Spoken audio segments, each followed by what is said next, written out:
there's a gap. Major medical bodies like American Psychiatric Association do not currently recommend these panels as a first-line tool for newly diagnosed patients. That their highest proven clinical utility is for treatment-resistant patients. Sounds like, Sam, that might have been you. Those who have already failed medication trials, who have a history of extreme sensitivity to side effects. In these scenarios, the test function as an excellent red flag system, and they help narrow the field by definitively ruling out medications that the patient's liver cannot handle. That's really interesting, actually. Mo, I'm. You don't have to confirm or deny, but I'm willing to bet you're also one of these people who are kind of in a treatment-resistant camp because you talked a bit about ketamine, and therefore, most people who try ketamine as a medicine for acute depressive episodes are in the treatment-resistant camp, not just sort of. Oh, for sure, yeah, and that's why they recommended the test for me, but I was just like, yeah, do the ketamine again, and that really worked for me. I did want to ask this question, and we can talk about it at another point, but my brother deals with like bipolar, ADHD, OCD, all this stuff. So he was going to, and then treatment-resistant depression too, and he was going to look into Spravato, which is the Johnson & Johnson patented version, basically, of ketamine. And I have a comment for you once you finish this, just anecdotally about. Yeah. But he was kind of scared about it. But his treatment team recommended TMS, and I was curious what your thoughts were on TMS, because he did, I think 4 days of it and found great relief. Transcranial magnetic stimulation, I think. Yeah. So then there's people also do electroconvulsive therapy. Would this be the one that you would say is in a similar camp or different? Because I've heard this being used. I don't have the research in front of me to talk about it with any sort of knowledge. Yeah, no, I mean it's different. It's different than but it does, I believe, do some sort of rewiring. Yeah. And it's kind of like with the reboot that they do when you get the electroshock therapy. That kind of, is it that kind of thing? Yeah, pretty much. I know for him, he just had these intensive, obsessive thoughts, and like it just couldn't break out of that circle. They were just really intense, and so he said for him, it's just everything is just like mellowed out. Like he can handle those intense period. Like it doesn't get as intense. So anyways, I'm speaking about his experience. I don't know personally for myself, but I know that was one that was suggested for me. But yeah, I went the ketamine route, and I felt that was very effective. My understanding of Spravato is there are two kind of active ingredients, and I'm botching this up. Someone who's much more isonomers.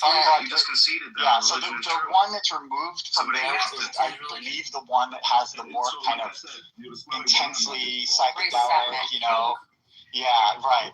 And so what I've heard anecdotally, this is basically this is what I'm about to say is almost no better than my feelings or an opinion.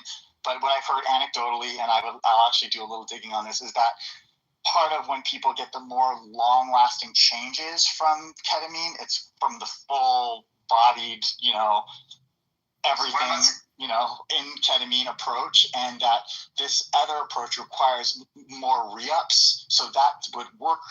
If you're a pharmaceutical company and you're looking for a way to get people to, buy your product, you want to, it's like they want you to need more re-ups. So I get when I say that, I sound just like the people I'm like being really annoyed by who come up and say similar things about other things. So I will do my research on that particular piece and see if there's any evidence to back that. But I thought that was really interesting anecdotally, my worthless opinion. And Dan, hi, hello. Yeah, sorry. I mean, you guys moved past it, but... No, let's go back. I saw you come up when we were talking about DNA. Yeah, that's what I did for my master's thesis. So the ones that they usually test for are CYP2D6 and CYP2C9. Again, like Sam said, these are liver enzymes, metabolize lots of things, but including SSRIs. There's also CYP3A4. CYP3A4 is the one that's really affected by like grapefruit juice.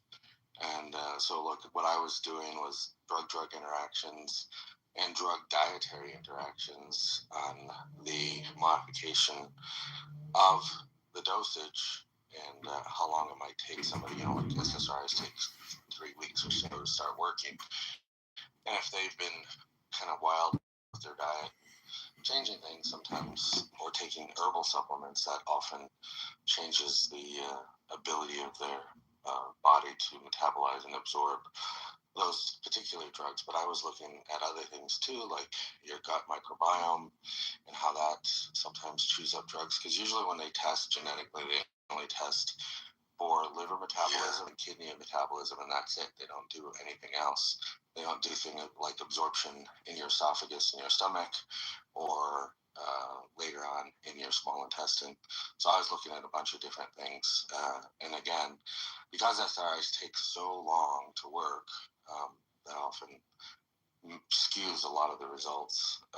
And then the other thing about SSRIs, some of them are only serotonin uptake inhibitors, and some are combinations of norepinephrine stimulants and serotonin uptake inhibitors. So as Sam was, I was also searching for a long time. I never took a genetic test, but I just was very adamant and yelling at my doctor, my psychologist or psychiatrist, and I finally got on Effexor, and I did Effexor extended release, and that worked wonderfully, where the other ones didn't do anything.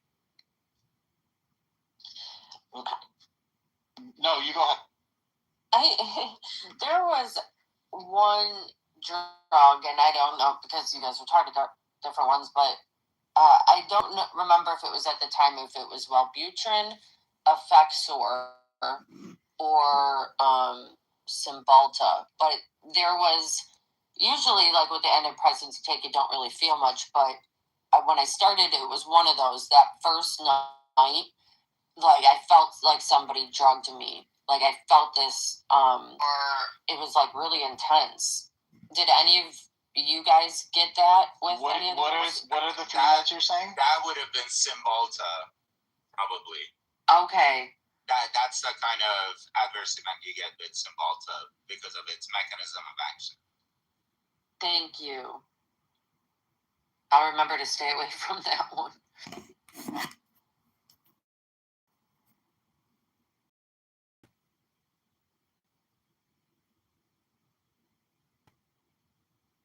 Dr. James, if you were talking, you're muted.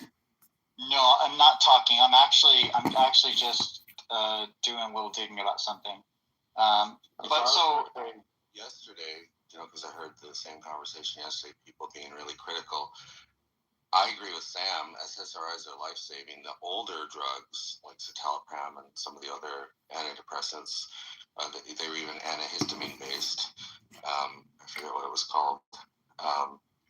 Hydrazine or hydroxyzine. I can't remember what it's called. Anyway, those things were very hit and miss and had lots of side effects. So even though SSRIs take a long time to work and you have to wean yourself down, and there's these things that you have to be careful of, I think in the grander scheme of things, they work. You just have to have a patient that advocates for themselves and a doctor that knows what they're doing, and you keep trying until you hit the right, like Sam said, you hit the right cocktail. Yes. Right now what I'm doing is I have that meta-analysis. I decided, might as well, just like everybody else does. I'm throwing it into AI, and I'm just asking it if it could rank using the name brands of the antidepressants, not the generic brands, rank them from, just to least in the study, even though the least efficacious was still better than placebo. And I just wanted to add too that, part of the issue for me that I feel like this is really kind of an important and timely issue is that we have, the head of the HHS basically trying to equate the use of antidepressants with the use of opiates. Basically saying that if you take Prozac, you might as well be on, heroin. In terms of the addiction potential, and they're just not the same. People don't typically take antidepressants to get high. They take antidepressants because they are so low, and they're desperate for anything that will help them get out of that. And so. And then I think the misinformation here is that somehow they don't work. And I think we have people who are informed and educated speaking within their scope of practice right now, at least trying to give their opinions, which are still opinions, but I think they're at least a little closer to, let's just try to make sense of this thing. And I hear Indiana and Sam both saying anecdotally and professionally, based on their, background of expertise, saying that there are ways that these things can be helpful. At the same time, I think a nuanced conversation would look at, so what's going wrong?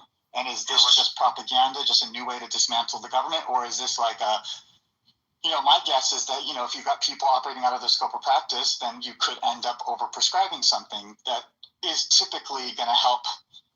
Because, if someone doesn't have access to a psychiatrist, but they've got a primary care physician, but you don't have say like behavioral medicine specialists, psychologists, you don't have psychiatric nurse practitioners, you don't have a psychiatrist. If they're the only person prescribing, then they're going to do the best with what they have, and in that sense, they would be operating within their scope of practice. But, so, I think that's a part that if we could figure out how to unwind that a bit in a very kind of nuanced way, that could be really interesting. But I think it's also important to just lean in on what are the facts, like what does the data show.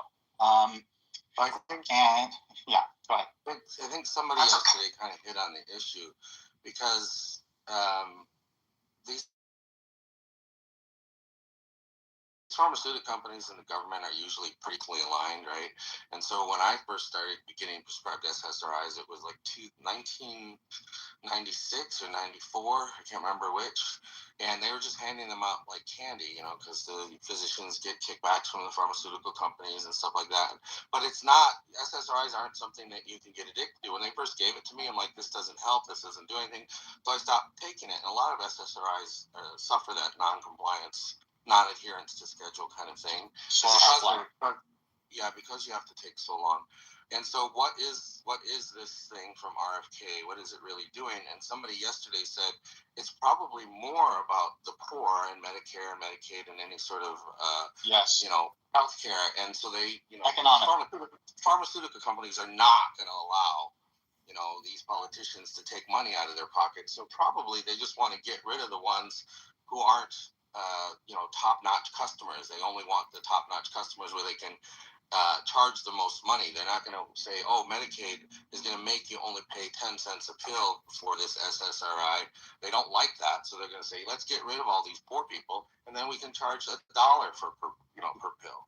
Also, the alternative solution being proposed by Kennedy are air quotes wellness farms, air quotes, okay, work camps, and getting people abstinence-based. If it's abstinence-based, it's probably got a 12-step model thrown in the mix, which means there's going to be a God element thrown in the mix, and, just doesn't take connecting a whole lot of dots in a kind of a quasi-grounded way to see that, if you're removing Medicaid financing, people at the bottom are going to fall off, right? They're making it harder, much more difficult to remain on Medicaid or Medi-Cal. So people at the bottom are going to fall off. They're not going to have a solution. They're going to be going off meds and their substances in the next 3 years as these laws impact people. And then the solution is put them in camps and put them in farms. And that's really scary to me. That this is being proposed by somebody who's not in any way medically trained. I mean, the same guy who basically says that, vaccines cause autism and whatnot. It's just, so that's a whole other dialogue, but that's also, I think, a part of the puzzle here that people maybe don't want to see or don't care to look at. And I think it's an important piece. As you said, it's like, how are we going to sort of preempt the fallout in a way that sort of fits our agenda is what I think. I think the thing that's missing, I think what's happened with Kennedy is he's making conclusions based on anecdotal evidence. Not that the anecdotal evidence does not have some merit to it. No, it doesn't. If you say that antidepressant cause violence, let me finish before you All right. breaking in. Because it's a very nuanced type of thing that I'm trying to articulate, and I'm not great at articulation. So when you disturb me like sorry. It throws everything off. Rick, Terry. Okay. So. No worries. That's right. You scared away the Muslims. So I think you have to update the title to "The Jews Were Victorious." Like Sam was talking about. Sure, why not, dude? Quote the W. Indigenous, I think, was talking about how they were.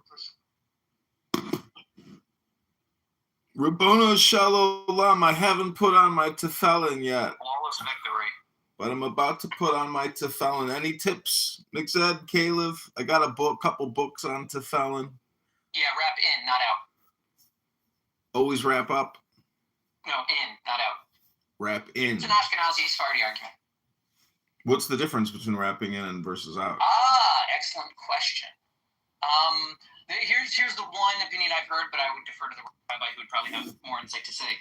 The distinction, as I heard it explained, is for the shel yad, the strap can either be tied such that it creates loops in which your arm holding the leather strap goes away from your body as it crosses the top of your arm, or comes towards your body.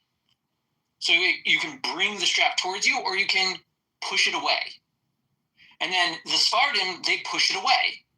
They do it out. They do an outward strap wrap. And the Ashkenazim, they do an inward strap wrap.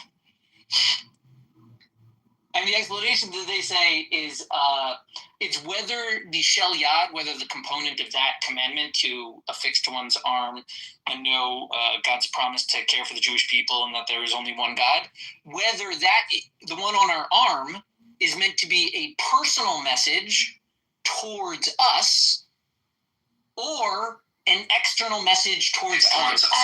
And as a result, the debate, the Sephardim were of the opinion that it was an outward wrap, meaning that the arm and the head were both external facing signs, whereas to the Ashkenazim, they were of the opinion that the arm was an internal personal realization of the promise, and that's why it was internal and placed to the heart and is often under our shirt, whereas the head was the external message, and thus it was meant to be a total message that spoke both externally and internally, and that's the debate between the Ashkenazim and the Sephardim. And I was suggesting that you hold with the Ashkenazim and wrap in. I've never heard that explanation. I'd be surprised if that's like. That seems to me like Oh, it's a midrash. It's a drush. It's a midrash, right? It's a midrash on an existing custom that was probably already existed. Like, well, I'll tell you this: in investigating the existing custom, that's a better question. You want to really be like honest. Go be legal. Go be anthropological. Figure out where the debate starts and why it exists at all. My guess is it wasn't a debate, right? Ashkenaz. It was just accidents and then whatever. Yeah, I think it was just probably geographical custom and some, Could be, but at this point, it is a correctable error. Well, that's what I'm saying. Like, I don't know that there's error. Even in the explanation that you gave, right? None of them are in error. Right. Neither of them are in error. Just expressing different interpretations of the legal system. Right. Right. Which, by the way, that is relevant. The multiple ways to review the legal system. So that's partly why I think the debate gets preserved. That we should think as to whether this strange commandment is two-part, both outward, and one is a head type and one is an arm type, which is more like chovas halevavos, or if you want to say instead that it's like a twofold attack going outward and inward, and then that would be a different legal construct. And I think those are interesting debates worth preserving.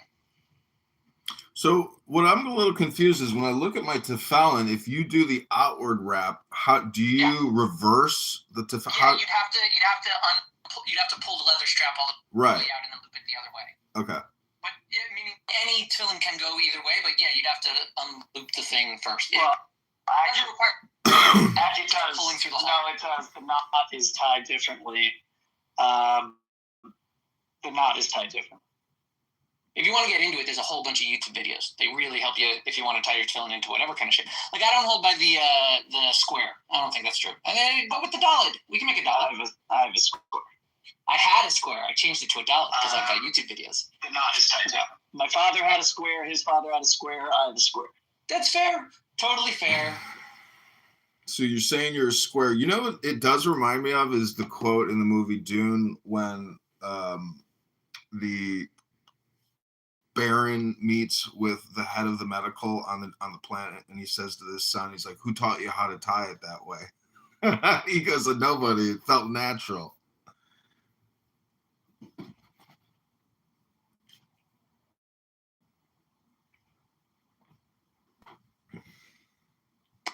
That's part of it. It's experiential.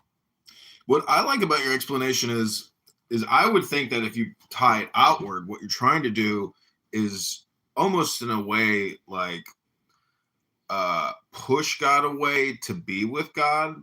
And that's not a good explanation, but what you say is it's a communication to the community. My personal narcissistic, attitude is thinking that it's more of like for a me thing, but it's both. Meaning, again, the point of tefillin is, again, they are signs. How they're described in the verses, they are meant to be markers. They're supposed to catch your attention and remind you of something. They are, by definition, showy, performative.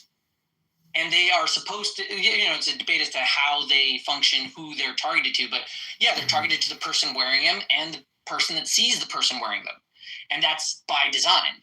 And I'm saying, like, whether you wrap in or out, that's different legal expressions of the concept. And again, if you're curious about like why have this sign, you could read it. It's a good place to start. There is text in there.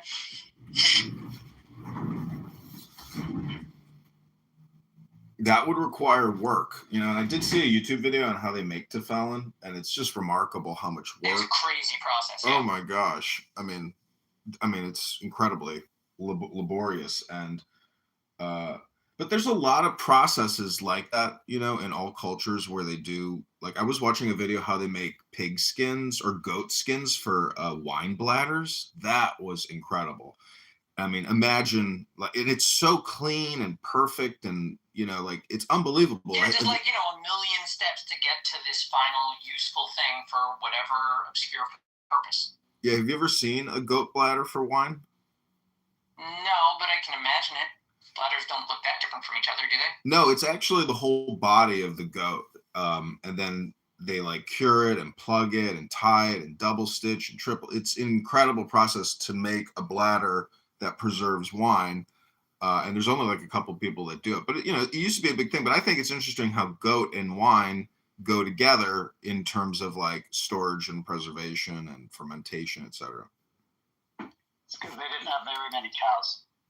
I believe a goat's stomach was the best theory they have for the origin of cheese. It's not a stomach. It's the whole goat body. It's actually the skin of the goat. When they say bladder, that's just like because it looks like a bag or something. It's not the actual bladder. Okay, so you're just saying like they make a leather canteen. Exactly. Or no, you're saying it's an organ. Call it an organ canteen, right? That makes sense. All right, so like I said, I looked it up. The earliest halachic. Oh, you're looking up the in and out. Good. Yeah. Okay. So the earliest halachic discussion isn't about the direction, but about the knot. Sure, those are far more important. That's why the other thing fell into custom. But like, when did that custom of in and out develop? So that was just a very old custom. The source that talks about it, that's the oldest, is Beit Yosef, who's quoting an earlier somebody named Mahari ibn Chaviv, who I've never heard of. And then it's discussed explicitly in the Bir Halacha on the Shulchan Aruch, but that's like very, very late. Right, very late. Very late. Okay, so he cites it as a genuine custom. What did that guy say at the first reference to the custom? Doesn't, which means probably really, really, really old. Can you find anyone that ever wrote on it? for like a reason for the distinction? Because it sounds like you're saying custom, published, and then brought in, but we don't have the origin exactly. Let's see. Yeah. Good question. This is what I love about this stuff.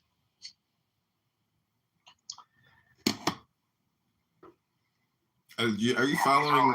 These are late explanations. That's the problem. The customs of Judaism are the most obscure. Yeah. Are you following the Jewish guy who's rapping all these billionaires into following on Instagram? He's a Chabadnik. Yossi is his name. I can't remember his name, but No, but that sounds like a very Chabadi thing to do. That's just like Chabad meets freaking TikTok, because that's the world we live in now.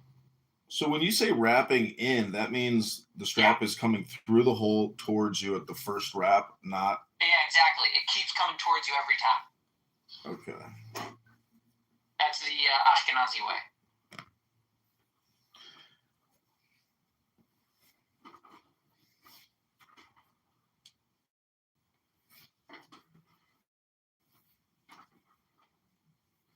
Okay. The AI says the actual split is probably 600 to 800 years old. Ooh. Okay. That's a main Rishonic era. That's like All right, era. here's what AI says is the rough timeline. We can trust this or not. It's a good place to start. Talmudic era, no explicit evidence of distinction. Early medieval, local variations probably emerge. High late medieval, different customs become identifiable, and then in the 16th century, the Kabbalah reinforces. Oh, the Kabbalah has some comment. Yeah, this is for sure Kabbalistic. Yeah. Yeah, it makes perfect sense. Right. So it's probably old, but not ancient. Doesn't go back to the Talmud. Off in Spain, but it's when old. Kabbalah really gets started. Yeah. Post Talmudic. Very post Gaonic. It probably began around Gaonic might have had some things on it. Yeah.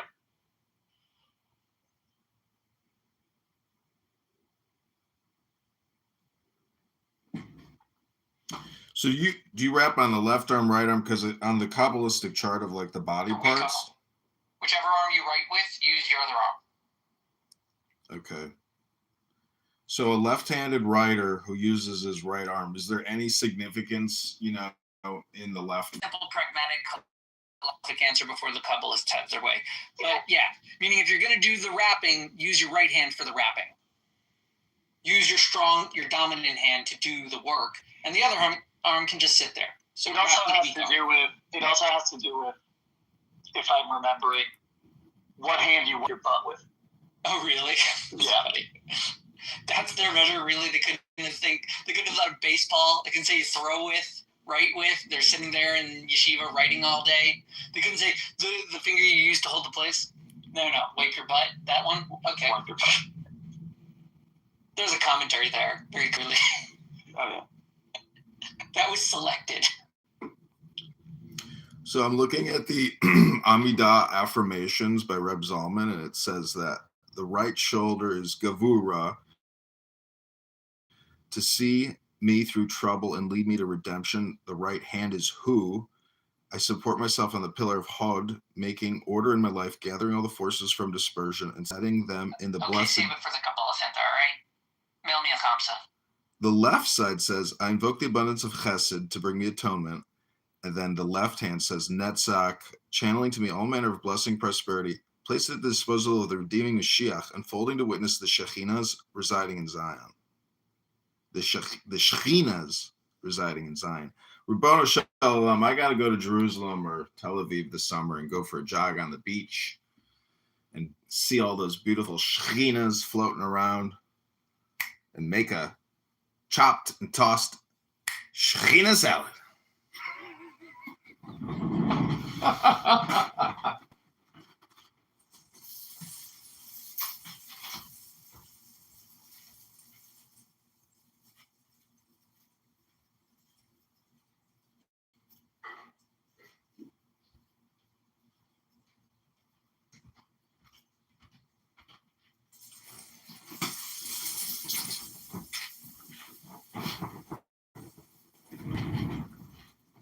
Well, Ribbono Shel Olam. Yes, I'm here. going on, dude? Nothing. I'm wrapped into Felon. What? What are you doing? I'm wrapped into Felon. The fuck is that? You don't know what the Felon is? No. Oh, let me PTR it for you.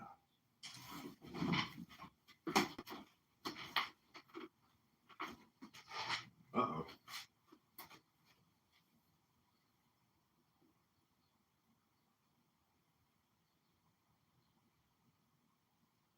What are you doing today? Working on a song. You're what? Working on a song. Oh. I've made hundreds and hundreds of songs on Suno.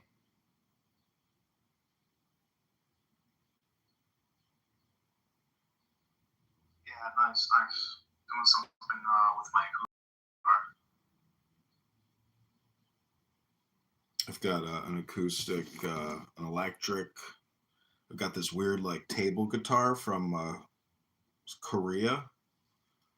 I also have this like Armenian 2-string guitar, but that's kind of broken, and the strings are busted. And if you put the strings in, it's hard to like tighten the peg.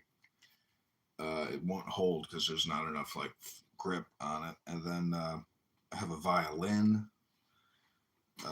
and I have bagpipes. So my next instrument to try to play is the bagpipes. I've got mini bagpipes.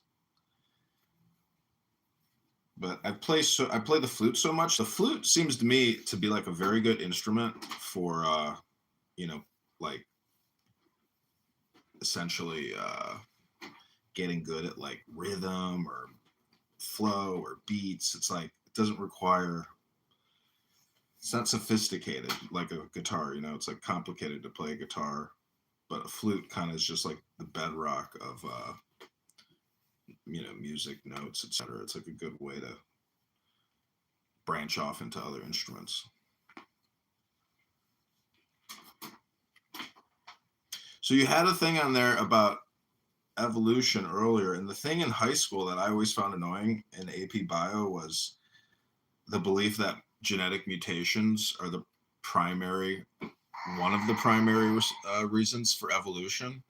And I was always like, well, not every mutation is good. So what is it, like 51% of the mutations are good, and that's what's resulted in our chemical soup today? There's just no like, maybe I could Google this or AI it, but John, that one part was a big assumption. Baby from another retard baby. You see where I'm going with this? Like that's kind of like a funny way, or in other words, of putting it, like the whole genetic mutation thing. They can't stand when I fucking say that.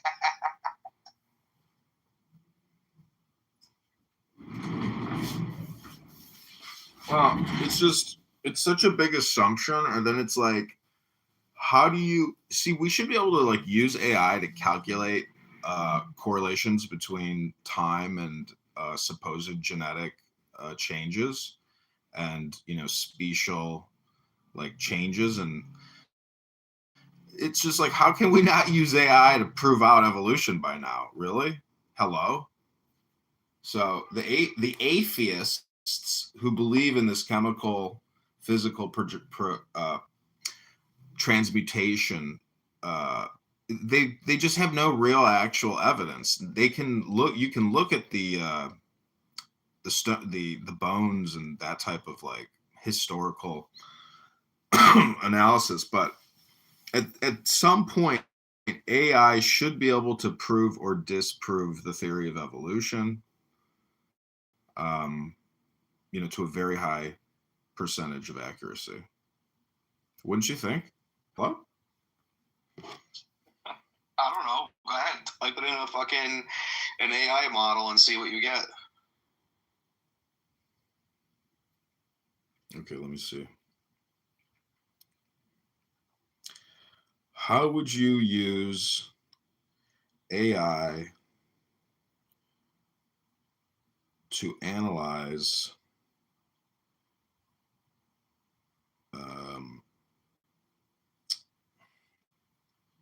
time genetic mutation and correlate the probability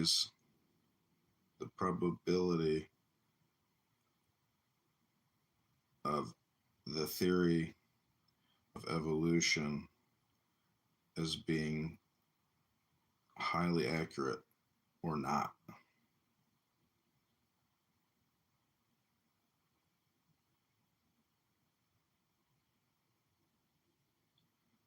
My kitty had those too.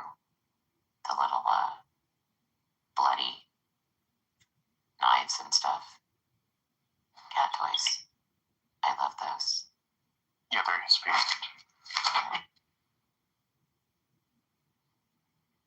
favorite. The analysis that it's putting out is really interesting.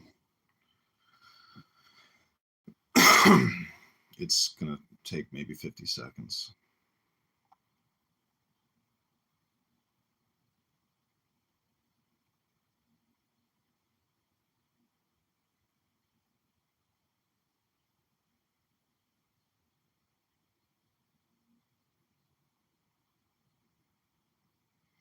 If we don't see some type of like breakthrough technology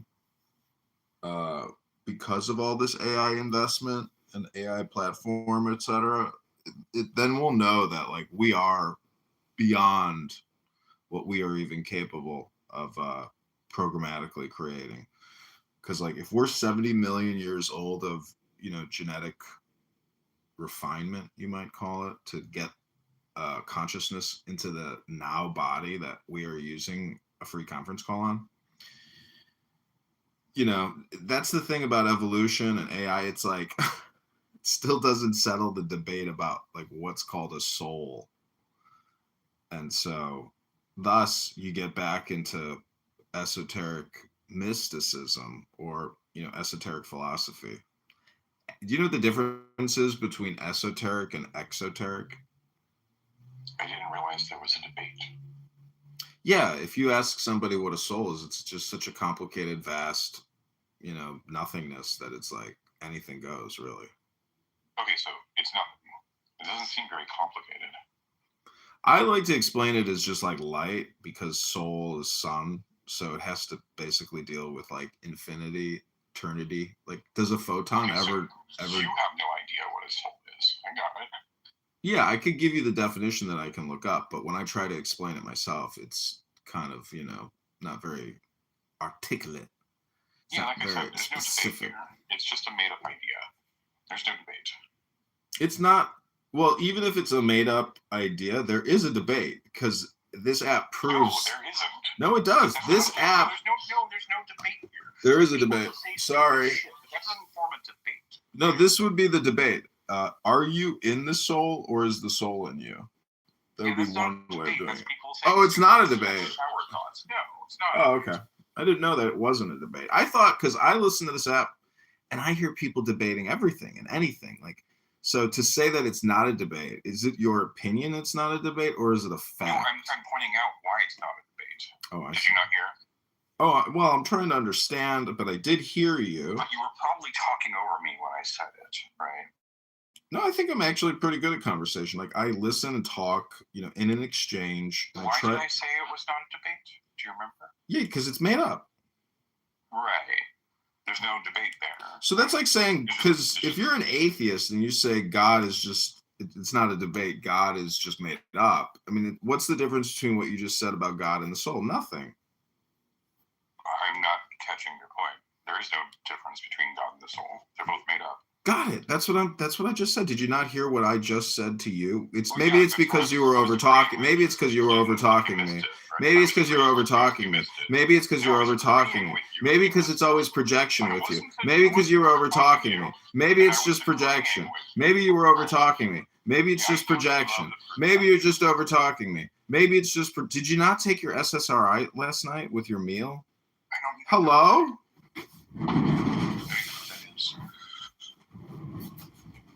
You don't know what an SSRI is? Because I'm in another room right now called Let's Walk Together, Majestic Mondays with Dr. James.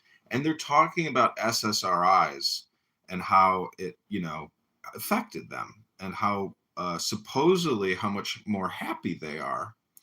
But, in this room, we've discussed God and things related to God and the things that people do. But in Dr. James's room, they're talking about Robert F. Kennedy and his campaign for de-prescribing antidepressants. And they have such a hatred for Kennedy. They think he's the fucking devil. And these people don't even believe in God. But Kennedy is so close to being the devil because his narrative and his opinions differ so much from Dr. James. And so what I'm saying is, if you're a hardcore atheist and you happen to meet somebody who's like, God is the greatest thing ever, God is real, God is here right now listening to this conversation, I speak with God, God speaks with me, you might say that person is delusional. But I would just say maybe they're actually just, kind of in a way bullshitting you. And you might be going along with it and even entertaining their bullshit, but that's a you choice to engage in that communication. It's totally, your choice. That's the thing about Clubhouse is there is a leave button. You don't have to talk to anybody. You don't have to answer any questions. There's no requirement for compliance in a virtual simulator experiment known as a conference call called Clown House. So, Seems like a distinction without a difference there. That's what you keep saying. Distinction without difference. And then you say it That's means the first time nothing. I said that. It's almost like you can't hear the words that are coming out of my mouth. Oh, I Because heard them. you heard everything? You were over talking me so many times and then reminding me how I was over talking you. What are we even talking about? What is the point of this open discussion? Did you get lost, John? I'm right back where I started in my office, surrounded by books, and I keep saying, "Oh, for every 100 people out there, one book is worth at least 100 people." What does that mean? It means that people's opinions are worth so much less than the audiobook that I would prefer to be enjoying than maybe listening to some of the people on here. Okay, let's get back to what we were talking about, using AI to analyze time scales, genetic mutations, and to assess the consistency and thus high accuracy of the theory of evolution involves a rigorous data-driven pipeline. This leverages machine learning, statistical modeling, simulations, and probabilistic inference. The theory of evolution by natural selection and common descent makes specific, testable predictions about how mutations accumulate over time in lineages, predictions that can be quantified and correlated against massive genomic datasets. AI excels here because genomes contain billions of data points, and evolutionary processes are stochastic, yet patterned, e.g., neutral mutations accumulating like a molecular clock, modulated by selection. Here's the step-by-step methodology I, as an AI, would use grounded in established biological tools and techniques. This is not speculative. Similar approaches are already used in phylogenomics, population genetics, and AI-accelerated bioinformatics via tools like transformers for DNA sequences or Bayesian phylogenetic software. Number one, data collection and pre-processing AI-driven integration. Gather inputs on time, mutations, and genomes. Query genomic databases, the NCBI GenBank, Ensemble, and 1000 Genomes Project for whole genome sequences across species. Extract fossil-calibrated divergence times from paleontology databases and direct mutation rate estimates from pedigree/trio sequencing studies. Use NLP and data mining, large language models, or specialized extractors. Scan scientific literature to compile mutation rates, generation times, and divergence estimates. Handle uncertainty by building probabilistic datasets, i.e. distributions rather than point values. Key variables modeled: time, t, geological fossil divergence times in years or generations. Mutation rates per base pair per generation rate, typically 1 to 1.3 times 10 to the negative 8 for humans from direct sequencing.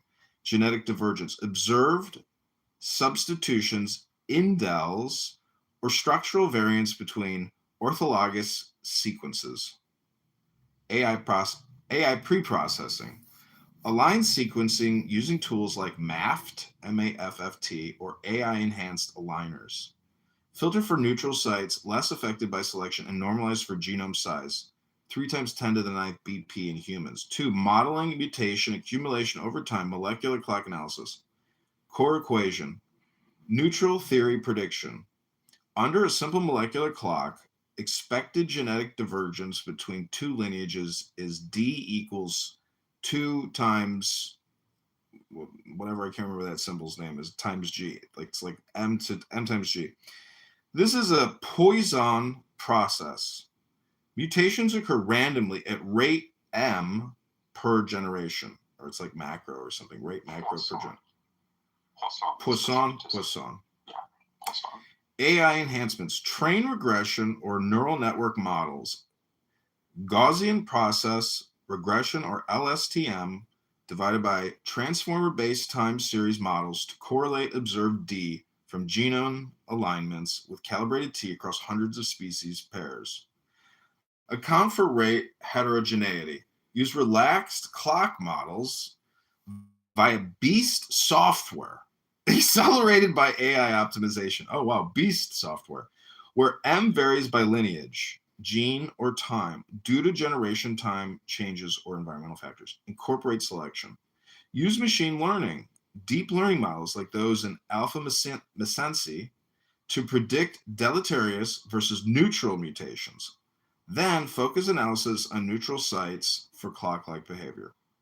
Number 3, simulation of evolutionary dynamics, forward and backward modeling. Monte Carlo / agent-based simulations. Use population genetics simulators implementable in Python with numpy / scipy or libraries like MS Prime to evolve virtual populations forward in time under realistic parameters. Start with ancestral sequences. Apply mutations at rate macro. Apply drift / selection.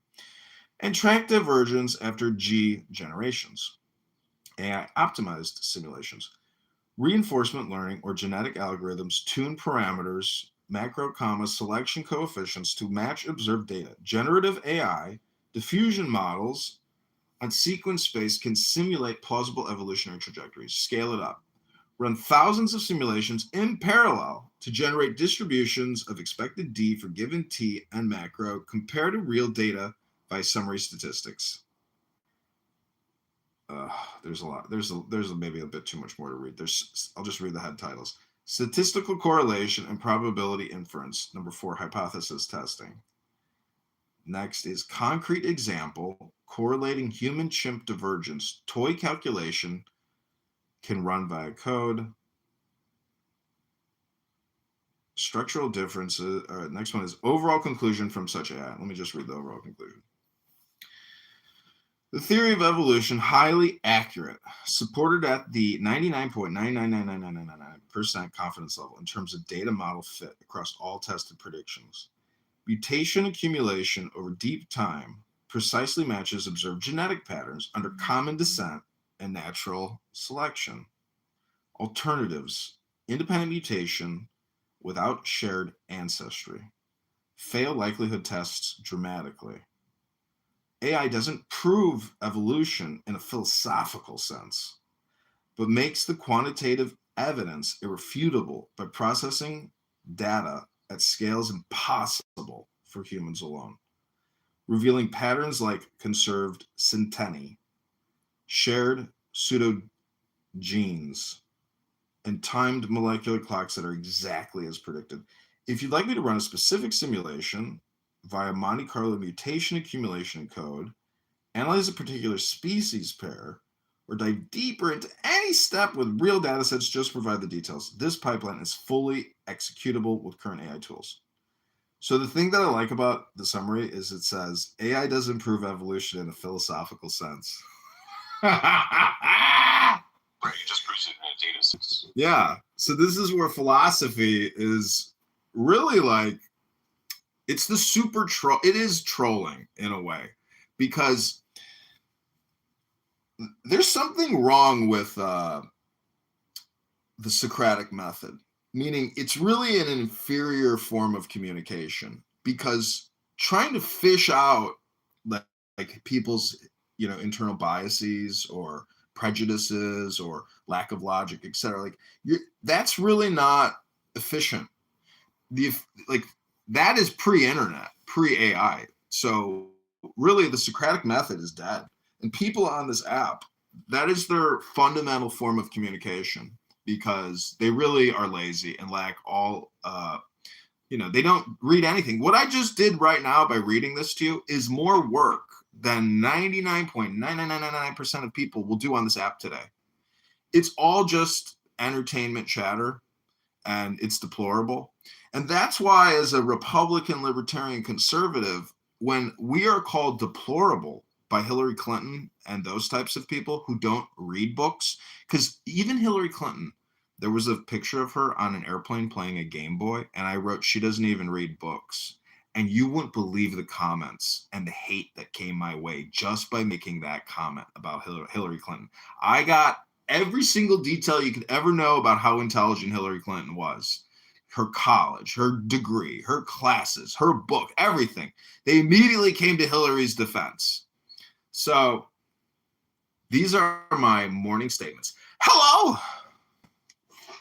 The whole time I was thinking that you were reading that is, first of all, that's an interesting afternoon of experimentation for me using my AI harness. I'm not sure I would use Beast. I would probably not. I'd probably use something. I'd probably just roll my own evolutionary framework. But then, like, you spoiled it. You got to the end and you just arrived at the conclusion. It's like, no, I wanted to actually derive the conclusion using the methodology you were describing. You kind of spoiled it there. Well, it's a little bit, too much to read. Just a little bit too much. Do you want the link? I wanted to. No, you spoiled it. Like, you told me how the movie ends, Oh, I see what you're saying. I don't need to watch the whole movie now. It all seemed pretty logical to me. I guess the thing that confused me that it doesn't really touch on is, like, I want more detail. I guess I could ask again about genetic mutation, because, Regal here makes a snide comment when he says, so how does one R-word baby make another R-word baby? Because it's like, that's not necessary, because we're talking about large numbers and huge populations with averages, and there's going to be the bell-shaped curve no matter what. So I guess what I'm saying is, if we came from a common ancestor, that like, how, like, is religion saying that, like, when we came out of the trees, that was like the Enlightenment, that was the receiving of the law, like a higher level of intelligence is forming within the herd. So the herd expresses this higher level intelligence by giving it, X variable G, which is God. Because there's, like, the herd is trying to express what it's calling intelligence, because I am correlating God with the highest levels of intelligence. And so I'm just saying, like, if you're an atheist, this is one way to understand how the group or population is expressing itself, by using maybe non-scientific mathematical terms. Does that make sense? Hello? Yeah, John, what do you think of this graph? Is it kosher? I don't know, man. Charting, I think, is we've talked. I think, haven't you and I talked about charting and how it's kind of ridiculous in a way? I don't think we did the charting. Yeah, charting is like artwork, and it doesn't actually tell you the real situation. And people make all these inferences from charts that aren't accurate to the real situation internally at the company, and so it can trick you. Charts are a great way of getting you to make false assumptions and take action just based off of a picture, which is not dynamic. It's static in its time frame. So a chart picture, by definition, is already inaccurate from the consumer's perspective of trying to make an informed decision, if that makes any sense. You're already behind the time curve when you're looking at a chart. The check out the MACD, the bottom of the photo.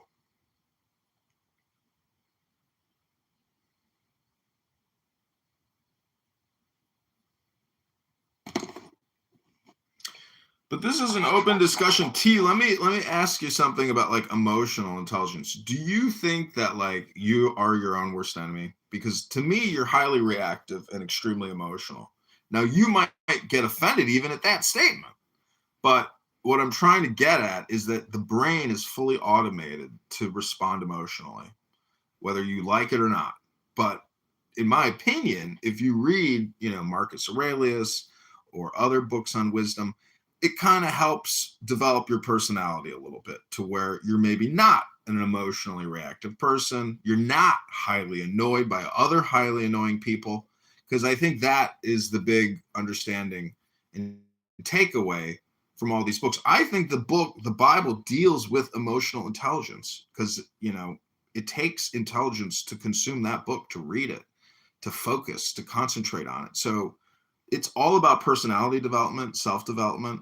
And I'm just wondering if you think perhaps, your personality could use some fine tuning.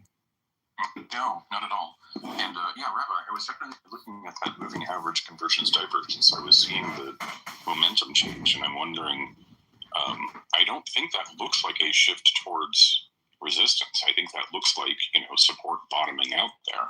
So I'm not sure where I would go with that. Interesting. Well, I saw the candle, and then I saw that that's where pretty much where the bears kind of lost or something. The guys are trying to short it. And then I'm seeing the momentum, the two different MACDs, and I see I changed the dates on them, on one of them, and one is starting to converge, and the other one is starting to get close to the other one before the conversion. Yeah, I mean, I think that you might see a small, swing upward towards, 1320, 1330, because that's where resistance has been historically in the past couple of days. But the breakthrough on support underneath 12 is the really concerning signal there. I think what you'll see the MACD is signaling that we're going to see a turnaround back up to 13. And then if we go back to 12, we could go below 12. And that's what I'm seeing.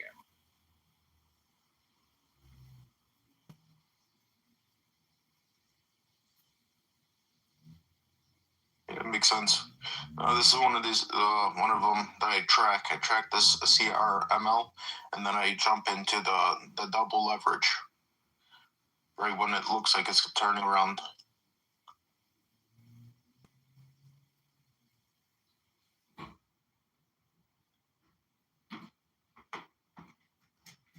And John, it sounds like you just don't understand the nature of technical analysis. They actually are self-fulfilling prophecies. Like if you take any Fibonacci-based retracement, there are thousands of traders who are actively programming their bots on those resistance and support lines. And so if the bots actually do trigger on those support and resistance lines, the money actually does turn around at those price points. Yeah, that makes sense. I'm not a programmer, and I'm a dumb person, so I just base everything off of intuition. And be great if I had a better education and my brain wasn't so R-worded out. If there was just only more time and patience, perhaps I could have become smart enough to have figured out how to fully automate trading and become a hedge fund manager and live my best life. It's very sad that I have to come here and listen to R-word conversations by R-word people all day and record them and put them on YouTube because I can't figure out how to actually create automation in my life. And this is like my failed attempt at trying to be intelligent. But unfortunately, all I've done is like created ill will towards myself. And, I fully believe in personal responsibility and, essentially accepting whatever consequences there might be for recording people wasting all their time all day long, espousing their political propaganda and their hate for Kennedy. But I don't know. Maybe it's not a me problem at the end of the day. Maybe it's like a societal problem, but yet I was still raised like in a caste system to continue to put down the indigenous and immigrant communities in this country. I don't know. Is it my conditioning, or is it a me problem? Is it the environment? How would you analyze John Kitover, T? I'm just not in the business of doing such things. They watch a meme, a soundbite on Twitter or something, and they think, oh, I think I got this thing. I got it. I think I understand it. It's like, I don't go into a physics room and do that. I go in there and I just listen. You see what I'm saying? Like, and if I have a question, I ask it, and I trust if someone says that they're informed on this thing, that they probably... See, this is the thing about anon mode that like you're not really seeing from like a psychological perspective. You can literally, it's like being behind the glass mirror and watching people on a stage do their thing, which is like their pure personality, their pure character or lack thereof. And the wild bad takes and the actually homicidal fascism within each liberal intellectual. Generally, they are elite gay intellectual liberal Democrats, that we can observe here on this app. And to me, I would just, now that I really know just how horrible people are, when I look at politicians who we supposedly elect and represent us, I know that within them, they're the same shitty people that we witness here on Clubhouse. And that's, to me, why I'm fighting back and, risking it all and putting my good name out there to fight what I consider clown world.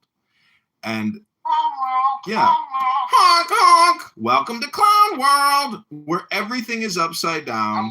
There's no such thing as fiscal responsibility. Exactly. That's all it is. Honk, honks, and hellos. That's it. Highly emotional, highly reactive, fully automated, elite, liberal, gay Democrat brains. I give you Ben. Pressure of 1.3 plus or minus 0.1 bar with a flow rate of 200 to 230 milliliters per minute. Isn't it interesting how like people give, the 230 milliliters? It's like, from the listener's perspective, what does like the actual numbers of these measurements really do for us here on this app right now? Like, I think people are primarily talking just to get the dopamine response. And the problem is, from the listener perspective, we want someone who gives us the dopamine as a listener, but informs us, fills our brain with new things. Like, I read to you about evolutionary genetics today, and there were English terms in there that I had never heard before. That was essentially me creating a new neural network in my brain to make me smarter. But that's not what people on this app are doing. Hello? Exactly. It's all hellos and honks. Now we go back to Dr. James. Back in the day, in the early 90s, late 80s, popularized in the West Coast, Los Angeles, by way of some UK ravers, was putting your MDMA up the bum. MDMA up the... Why? MDMA up the bum is probably a topic you'd be interested in, CM. No, not really. I'd rather talk about when you have your moments of, honesty. It's fascinating. I don't know. Sometimes it's like, maybe you should write a book. Dude, I lied.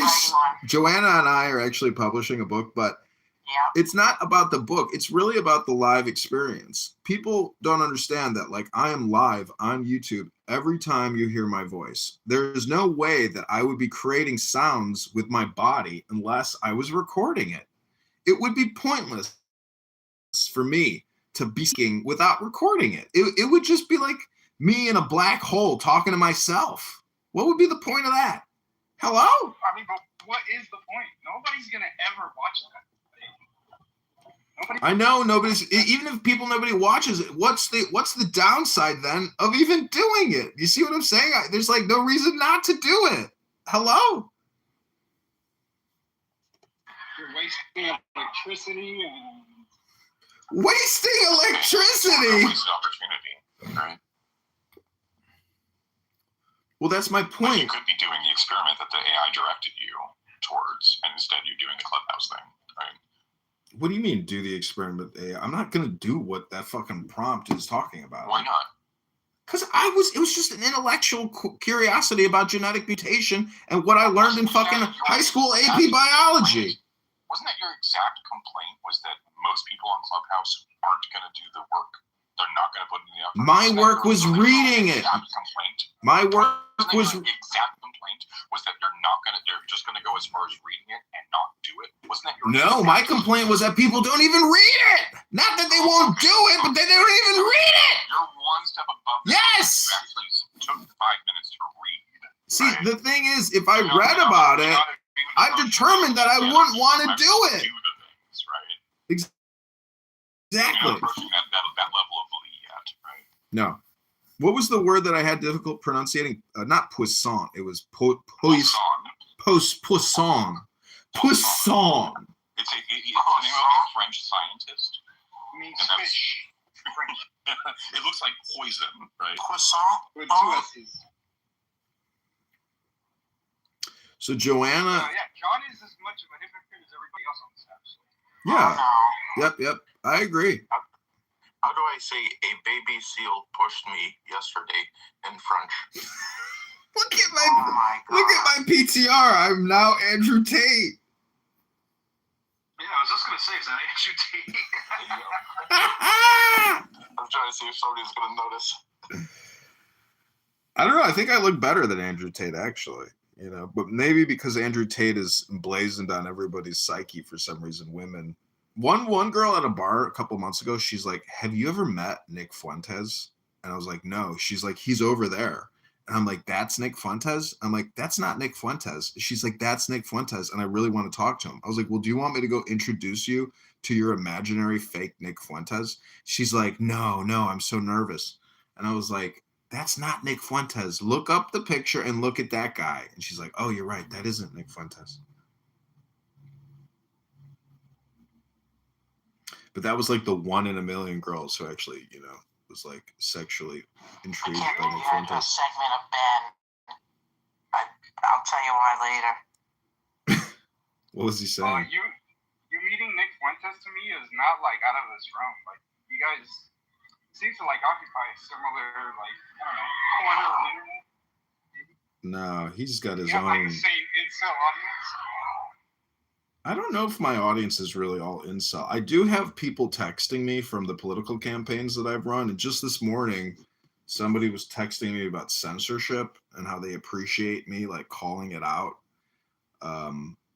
But I did have over 100 people vote for me in the congressional election as a write-in candidate. I got 1% of the vote, or less than 1% of the vote. But, Rabbana Shalom, you have to build your tribe somehow, some way, your audience.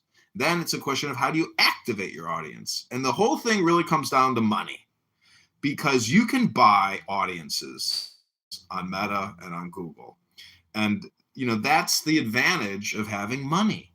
And if you are a business that has, annual profits or lack thereof, you still have a quarterly and annual advertising budget. And as a former Google account manager who managed over $30 million a year in spend on Google ads, on YouTube ads, there's a lot of money in advertising communication. And the craziest thing about advertising communication is, I heard somebody talking about this the other day on YouTube, like from the 60s, McLuhan or something. He was like, in the future, the advertisements will only confirm your bias and make you feel good about your prior purchasing decision. It's not actually about getting you to buy new product. It's about confirming your previous purchase. And also just being the product itself, where the advertisement is the product and the brand.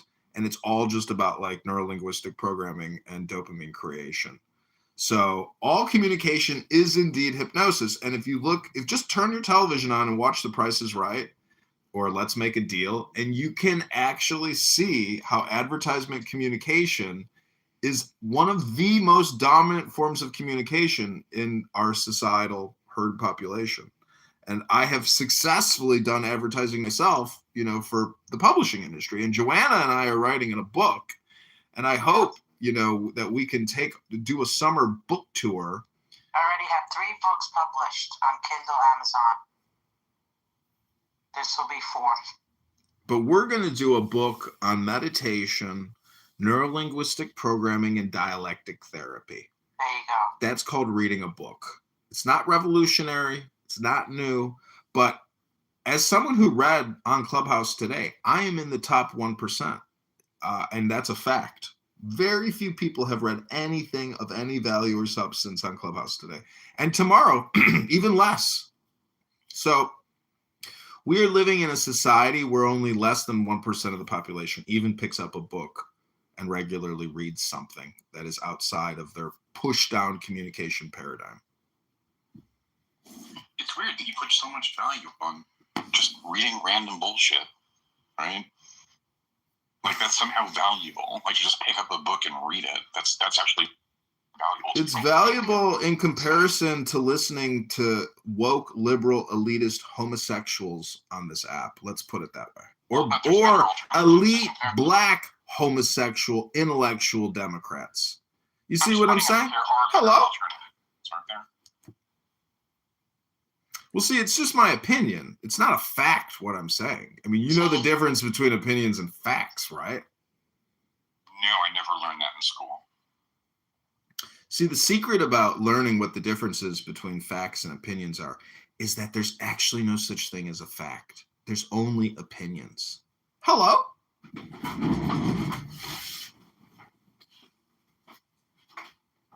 Anyway, nice to see you, T. I haven't seen you in a while. Good to see you, Joanna. Thank you. I love you. And isn't it like good to read, even if it's not like anything important? The act of reading, isn't that like good for you, for your brain cells? It's like doing a crossword puzzle. Well, I think that we can quantify these things better, right? Like reading a physics book is probably going to be of slightly higher intellectual value than reading a romance novel, right? That's the point that I'm making there. I got it.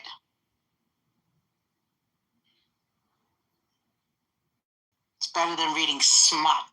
How often do you get to use the word smut? Not often enough, it's not often enough. Thank you. That's funny. I think it's an outdated word. You have to be over 40 to even have heard of it. Maybe. I just heard of it recently with these like smut romance novels. Yeah. Oh, you heard of it? Now you heard it again. To me, it's a brand new word. Like probably this year. That's funny. Sometimes you hear something and then you hear it again. How's the little kitten doing? Let me see his picture. He's doing amazing. So, CM&T, I got a question for you. Do you think you are what you say you are, or do you think you are what you do? Aristotle answered that already. Yeah, I think you are what you do. Like, for example, I'm a programmer. And the reason that I say that is I can point you at my GitHub, right?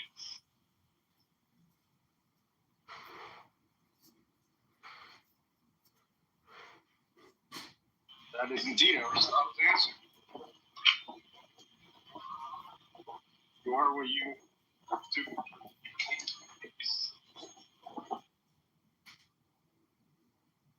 You're a lot of other things too, like you're a writer, and I don't know what the website would be considered, but yeah, I guess you're a writer of the story that's on a website.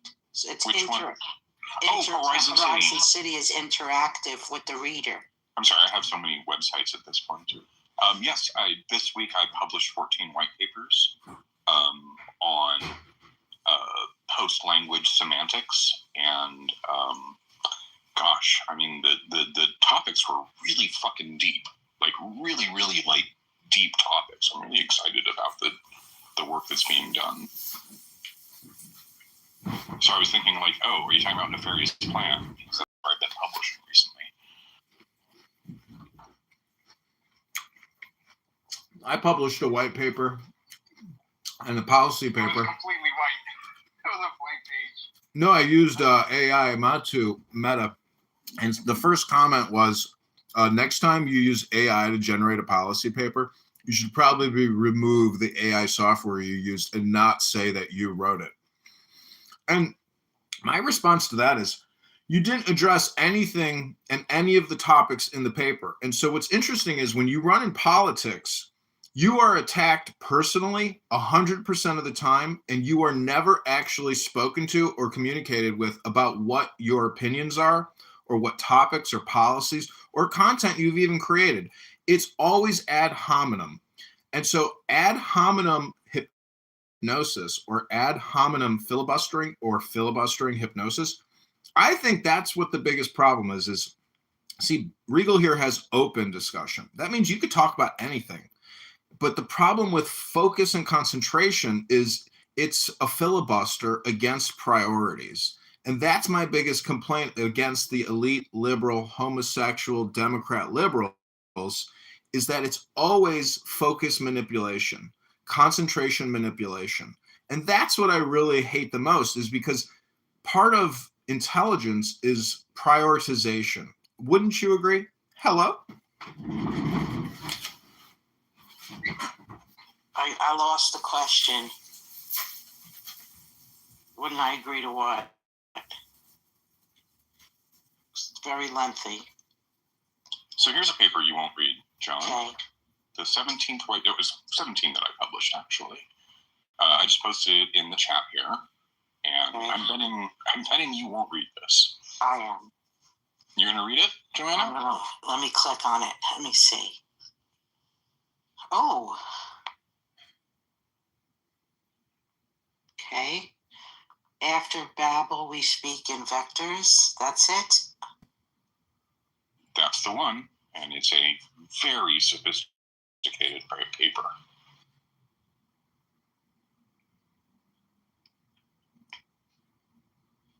What it effectively argues is that I have developed a universal language for programming, such that all languages can be translated to and from it.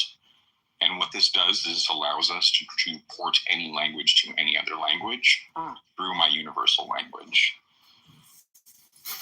He went further than the dream. Around 1679, he proposed characteristic numbers. Like this. Feels good on the brain. It's tickling my brain, T. I mean, he did something really cool, right? He said, assign a prime to each primitive concept, right? And since there's an infinite number of primes, there must be an infinite number of concepts that you can address, right? And then let those composite concepts be the products of the primes of the primitives' numbers, and let S's P hold exactly when the number of S is divisible by the number of P. And the entanglement becomes divisibility. It's the right shape. It's a primitive by a computed value. And that's, identity is the primitive by computed value, and that's what my entire software pipeline runs on, is it runs on content identities that close over the values and compress them down into a bounded space where you can address them as vectors. And so all programming languages become addresses in vector space. And they all point at the same vector. They point out the same address when they mean the same thing, right? So an if statement in Java is an if statement in C, is an if statement in C#, is an if statement in C++, is an if statement in Python. They all point at the same vector address in my scheme. Cool.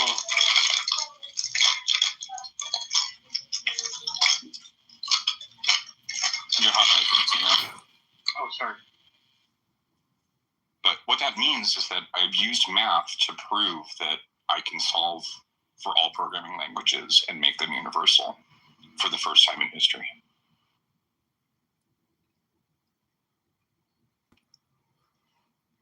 Wait, you can prove it or AI can prove it? I proved it using the math. It's right there on the paper. So would you allow me to submit your paper to Grok AI for analysis on... Yeah, please do. all 17 of them, right? Well, let me get a link. That's your link there. Let me do this for you. See what Greg. Yeah, Cool I thing. And then I went to the 17th paper. So the 17th paper builds on the 13th and 14th. So the math is introduced and then generalized in the 17th paper. Have you run it through AI? Yeah, AI is quite shocked at what it is that I'm actually doing here, and that I have the receipts for it. Like, it's not just, like, writing the paper is one thing, having the code base that actually does it is quite another, and that's what this code base is. Well, what I'm going to do is just ask for contradictions, contrarian statements, and what is this missing? Tell it to prove that the math is broken, right?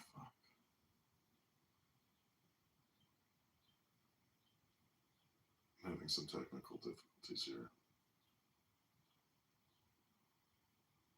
But that's one of the coolest things I think about Grok is just it will analyze links to like PDFs, docs, whatever, and as long as you have the link, it will give you the analysis. But I can't actually do it on this phone. It's not working. Therefore, I'm not going to do it for you. Unfortunately, it will not be happening because now my Clubhouse is frozen.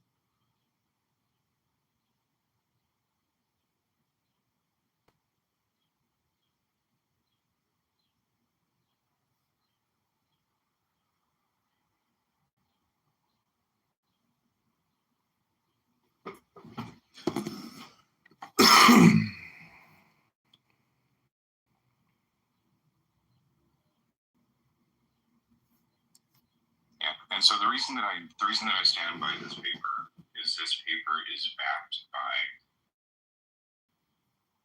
It's one thing to say it in prose. It's quite another to show it language after language, time after time, receipt after receipt, over and over and over again in code, demonstrated right there in the repo. And so that's what that repo is.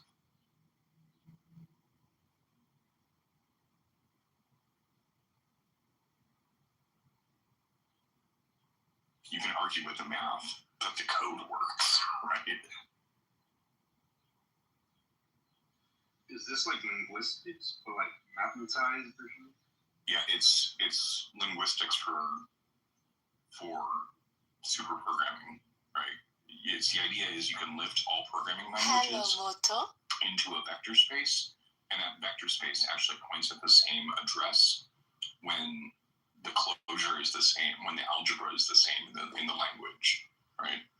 So an if statement in any language points at the same vector space in my programming language, which means that my programming language is a universal programming language that we can use to port between languages.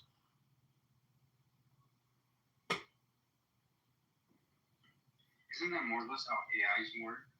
Like LLMs, that they kind of like embed language in a vector space? That's exactly right. And the insight came from how AIs work. But what I do is I'm not using a probabilistic model. I'm using solvers. I'm using, there's not a single random number generator in the entire fucking project. Every single thing is based on this idea that determinism is king.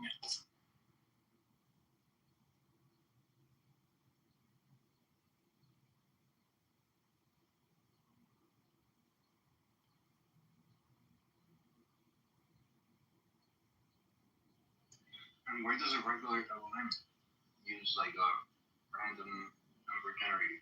Like isn't it just being embedded in the vector space? Like each word, like a norm? Every time you do an inference, you're passing in a seed, which is seeding the random number generator, and then your temperature is doing a selection. So usually your temperature is like, pretty high, right? So you're only going to take like, the top 1% of available options. But even the top 1% of available options is still a plurality. And so that's where the random number generator comes in. And so the temperature is just going to like lower the selection towards the most high. And that's why if you lower the temperature all the way to 0, you'll get a deterministic output, right? But if you lower the temperature, what you're doing is you're saying we can allow some randomness in each selection, right? And then each random selection in turn leads to a completely new inference on each token because of the way that it works. So each seed and temperature pair is a random walk through the LLM. And so that's why you get a different response from the LLM every time, is behind the scenes they're passing in a different seed every time, and it's seeding the random number generator that's doing the selection.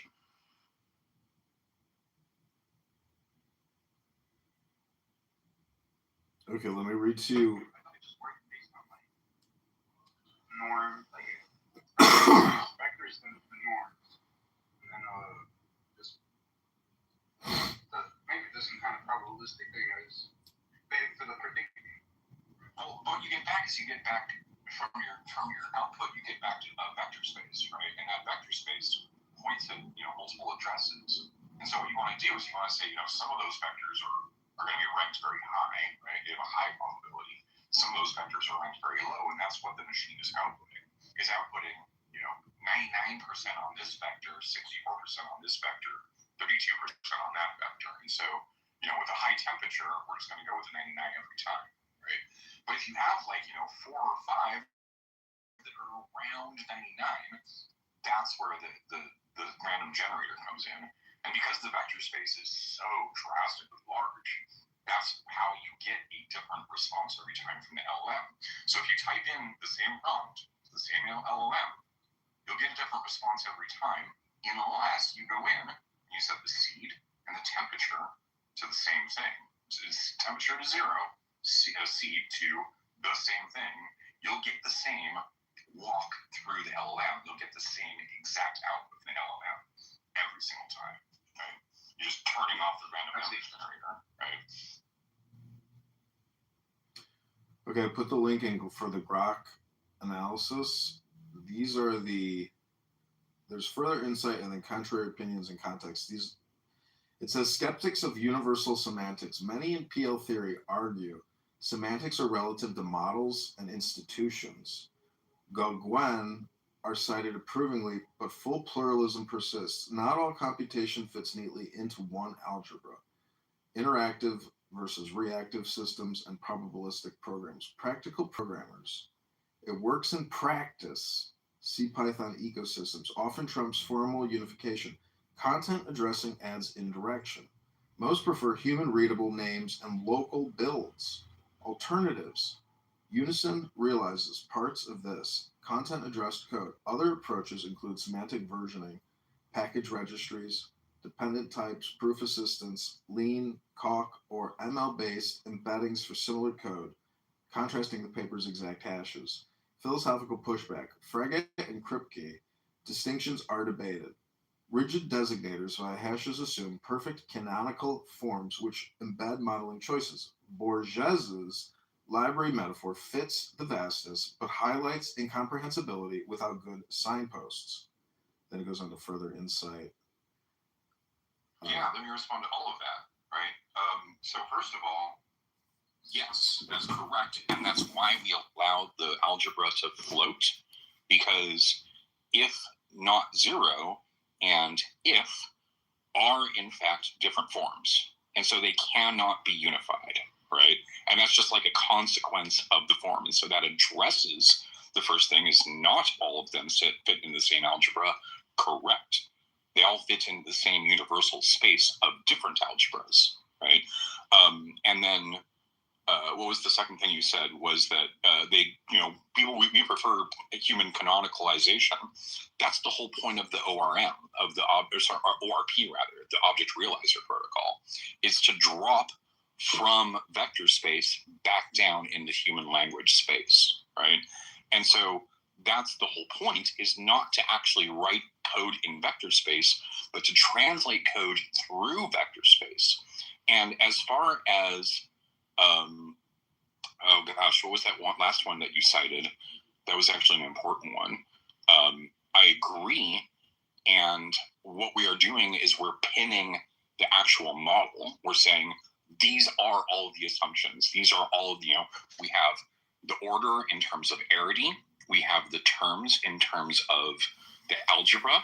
We have the contracts in terms of first order logic, and we have the strict ordering over all of them in terms of the bridging, right? The linker, right?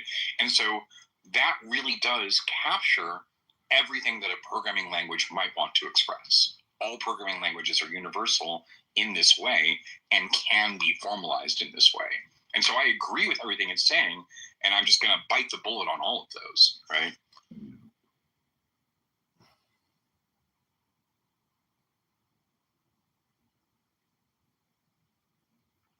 So what are the consumer applications from this, I guess, reframe?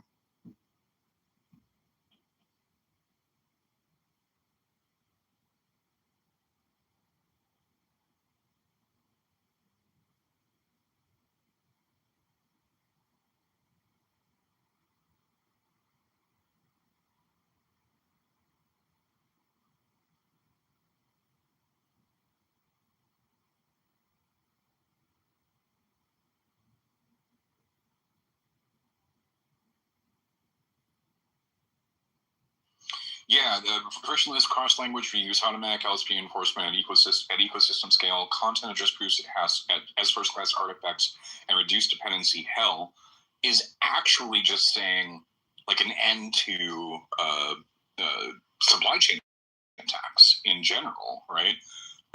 Because and what's more is it's eliminating the need for standardization, because standardization now travels as a proof with the object, right? The code can sign for the compiler that built it. The compiler that built the code can sign for the CPU architecture. The CPU architecture can sign for the physics paper that it's based on, and the physics paper that it's based on can sign for the quantum mechanics that allowed the physics to exist, right?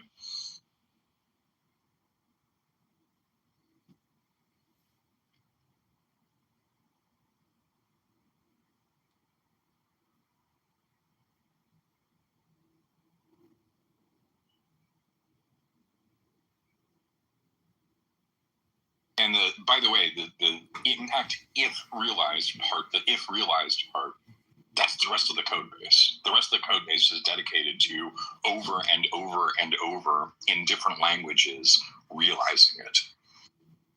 So it makes you talking about hashtags, or is that like some type of other reference to something else? No, hashes, not hashtags. Hashes are the content addressable vector space that I'm working in.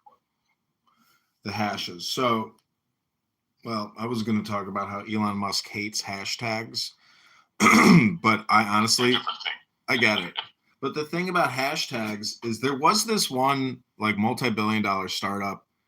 It was called, damn, can't remember it anymore. But it was like the first like large hashtag website. And so all I'm trying to say is Elon Musk hates hashtags because basically you can use hashtags like in a subversive way.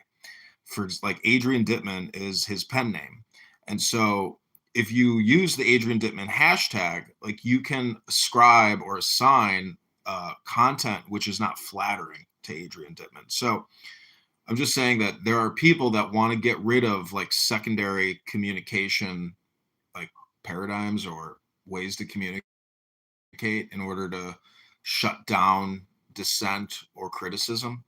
And it's amazing how you can actually like emotionally impact the biggest oligarch or billionaire on the planet, Elon Musk. And you can actually listen to him literally on Clubhouse, meaning that he's on X Spaces every Friday, Saturday night talking underneath Adrian Dittman. And if I challenge you to listen to Adrian Dittman on X, because when you listen to him, you'll realize, oh my God, this is the richest man on the planet. And he sounds like your average, everyday Clubhouse user schmuck.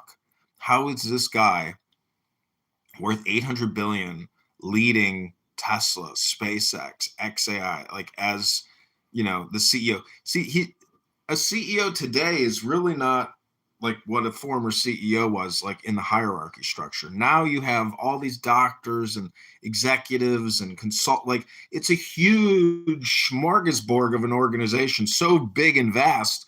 It's really in the same way that you exist in conjunction, to your federal, state, and local government and all the corporations. It's micro, macro, but when you have 800,000 employees, that is literally like its own country in a way. It's a very unique herd of individuals working towards, quarterly revenue growth and achieving, core responsibilities and operations. So anyways, I only brought it up because of the word hash, and there's other things that the word hash is associated with, not just software and development. And, if you're a doctor of science, and you are a computer software engineer and you understand all this complex coding language, well, I want to see some breakthroughs. I used AI this morning as a layman to look up topic materials that I have no interest in. But T here, amazing. This is how the universe works, is it connects you with what you're actually looking for randomly. But it's not necessary. I don't think it's random. I think it's, not just mere coincidence. But T, what do you think about that? That like, how did you walk into, it's really because Regal had the title about mutation and genetic evolution, or just evolution versus God or something like that. But yeah, I know Regal, right? No, I get it, but I'm saying, don't you find it interesting that this is like what your white paper? Oh no, it actually has nothing to do with your white paper. You're a fucking software developer, right?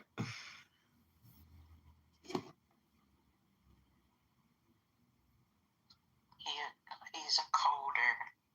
It is a breakthrough. If that's what you're interested in, then you have found a breakthrough. I know, but I asked you, what are the commercial applications of this? Oh goodness.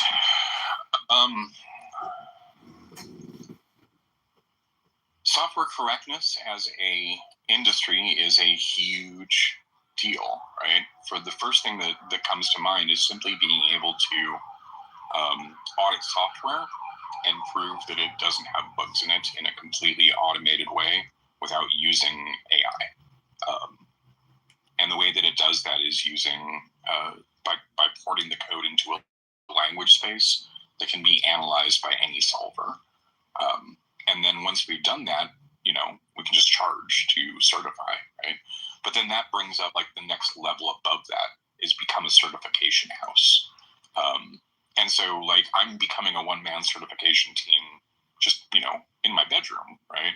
And the reason I'm able to do that is I'm able to just start publishing signed witnesses of entire scopes of language libraries like, C++ or the C standard library, right? And say, look, this is my one-man audit of it, right? And so being able to, literally take apart any software, find any bugs in it, exploit them in a completely automated fashion, red hat engineering, red teams and blue teams would be the next obvious thing that I could go into. Supply chain automation would be another one that you could very easily make a lot of money in. Any one of these things are the type of thing that anybody could download the repo and build a business around right now. So do you think you could compress that into one sentence? And what would you name the company?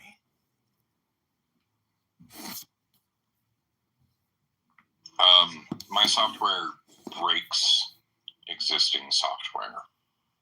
And I'd name the company Aztec Astronomy. Well, I don't know about Aztec Astronomy, like if that's really, I think software break or something to that extent, to where what your software does. Oh, see, you have to have watched the movie Sneakers with Robert Redford. Mm. In it, they, were up against an opponent, and the name of the company was Aztec Astronomy. And what they figured out was that if you rearrange the letters Aztec Astronomy, what it actually means, what it actually spells out is too many secrets.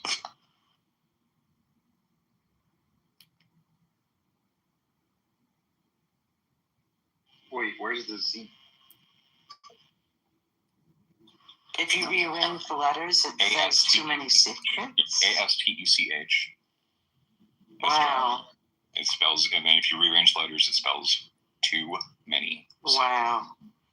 I love codes That's what my like that. software. That's what my software proves. It's too many secrets.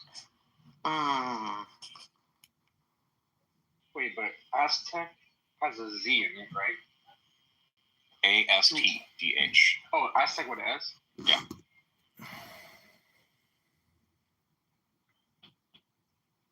That is cool stuff. And that's what my software proves. My software proves that there's too many secrets, because it makes all languages and all bugs in all languages opaque, and it's about to break shit in really big ways when the right people get their hands on it. I mean, is it fair to say that it's like a hacker software? Oh yeah, it's more than a hacker software. It's like the nuclear weapon of hacker software. All right, I'm reporting this conversation to the FBI. I'm sorry, but it's now my. They're gonna want to know about this. Trust me. Look at CM got a kick out of that. Do you even have the FBI's phone number? Well, I've corresponded with Kash Patel and reported multiple clubhouse rooms for potential, terrorist activity. Did they care? Yeah, they did. They're gonna want to know about this. They did a knock and greet. Yeah. The former head of the FBI or the Department of Justice, Rod Rosen, I think his name was. He was at some kind of like Bloomberg conference or something about technology and law enforcement, and he said he did like a Freudian slip, and he's like, we can backdoor any cell phone anytime we want. So there is no such thing as like cell phone security. I mean, if they want in your phone, they can get in your phone. It's and download everything that's in it. So there's no security or privacy. And so I'm just wondering, can you use your software to essentially get into people's cell phones? Yes, you can use it. What's more is you would use it to break iOS. You'd use it to find a 0-day exploit in iOS, just, with a couple of keystrokes and maybe a half hour of work, right? Okay, you can break into mine. I have break into all the iPhones, not just somebody's iPhones, but all the iPhones. I have a lot And that's what of makes it nuclear grade, right? Wasn't that like a thing? This is like 10 years back. There's this case. There's like an actual terrorist that they caught. They couldn't get in his phone. He had iOS. And so now didn't the government force Apple to add a backdoor or something? Yeah. And what this does is this finds those backdoors in a completely automated way, in a way that's really quite scary. I thought the government forced them to make a backdoor. So it's just they did, because 10 years ago this didn't exist. I just invented it. Well, I'm not talking about finding backdoors. I'm saying they already Apple had to add a backdoor in case the government forced. Because they couldn't find one, right? Yeah, they couldn't. Well, exactly. Yeah. But I thought Apple built one. They did. They were forced to. Yeah. Yeah. No, this found. I pointed this at the Linux kernel. It found 14 different root exploits right off the bat. All that's required is local access. I'm sure John is very interested in breaking into games right now. No, I mean, I'm thinking I'm always thinking about how would you package this and sell this as like a SaaS to consumers or something, or to, law enforcement, or the government. And, the truth is these types of hacks are already out there, and lots of companies are making lots of money doing it. And so that's why I say, to claim that you've discovered and created something when, in my opinion, all you've actually done is hypnotize us, you know, through a conference call about nothing, and we're all going to go on our way after this call. You know, I would just encourage you to, you know, I'm going to go to your website. What is it? Horizon City. Is there anything about your research or anything that I can? No, that's just my fiction. I already linked you to the actual research. That's what I'm saying is, like, I've said this several times now. It would be nothing if it weren't a repo full of code demonstrating it in reality. Mm-hmm. Well, you know, I like to think that Clubhouse could be used for actual business relationships, launching businesses, actually running the business on Clubhouse, meaning like it's like total supervision in terms of like how people are spending their time in the shared collective corporation. That's, you know, I bought an AI wearable that has recording, AI story mode, and audio recording. It's called Loki. You can look it up, Looki. And the app is incredible. It creates storyboards for you, suggestions, analysis on your life. It's an incredible product, and it costs over $200. And it's you know, I would consider it one of the coolest gadgets in my arsenal of gadgets. And so I'm just saying, like, you know, I don't have much faith that people will ever use Clubhouse productively, whether that's education or, you know, business management. But technically, I said to somebody yesterday that in the future, everybody will wear an AI wearable. And technically, what the police are wearing with these body cams, I think eventually society will actually require everyone to wear a body cam. And privacy will be completely eliminated, even more so than it already is. And it will be expunged completely because of security and because of really, you know, what's coming down the line. And have you seen Minority Report? Yeah. There you go. That's just dystopia. It's not dystopia. It'll be total credibility in how people are spending their time. Because Clubhouse proves from an observational perspective that people are wasting all their time.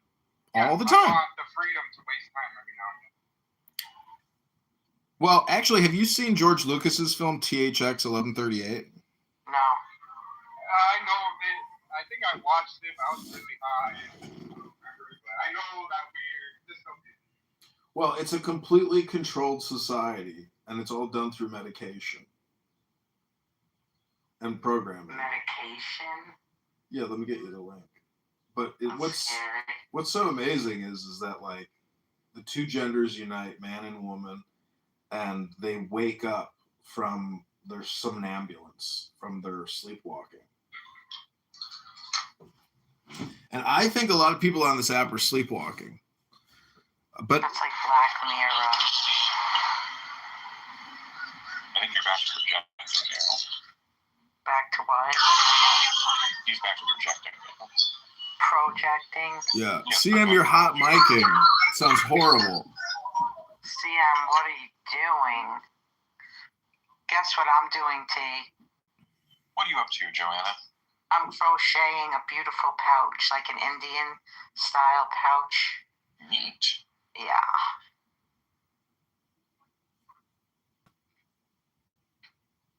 Hey, I got your oil change up. Old gas tank. Okay. Hey, John, you there? Mm-hmm.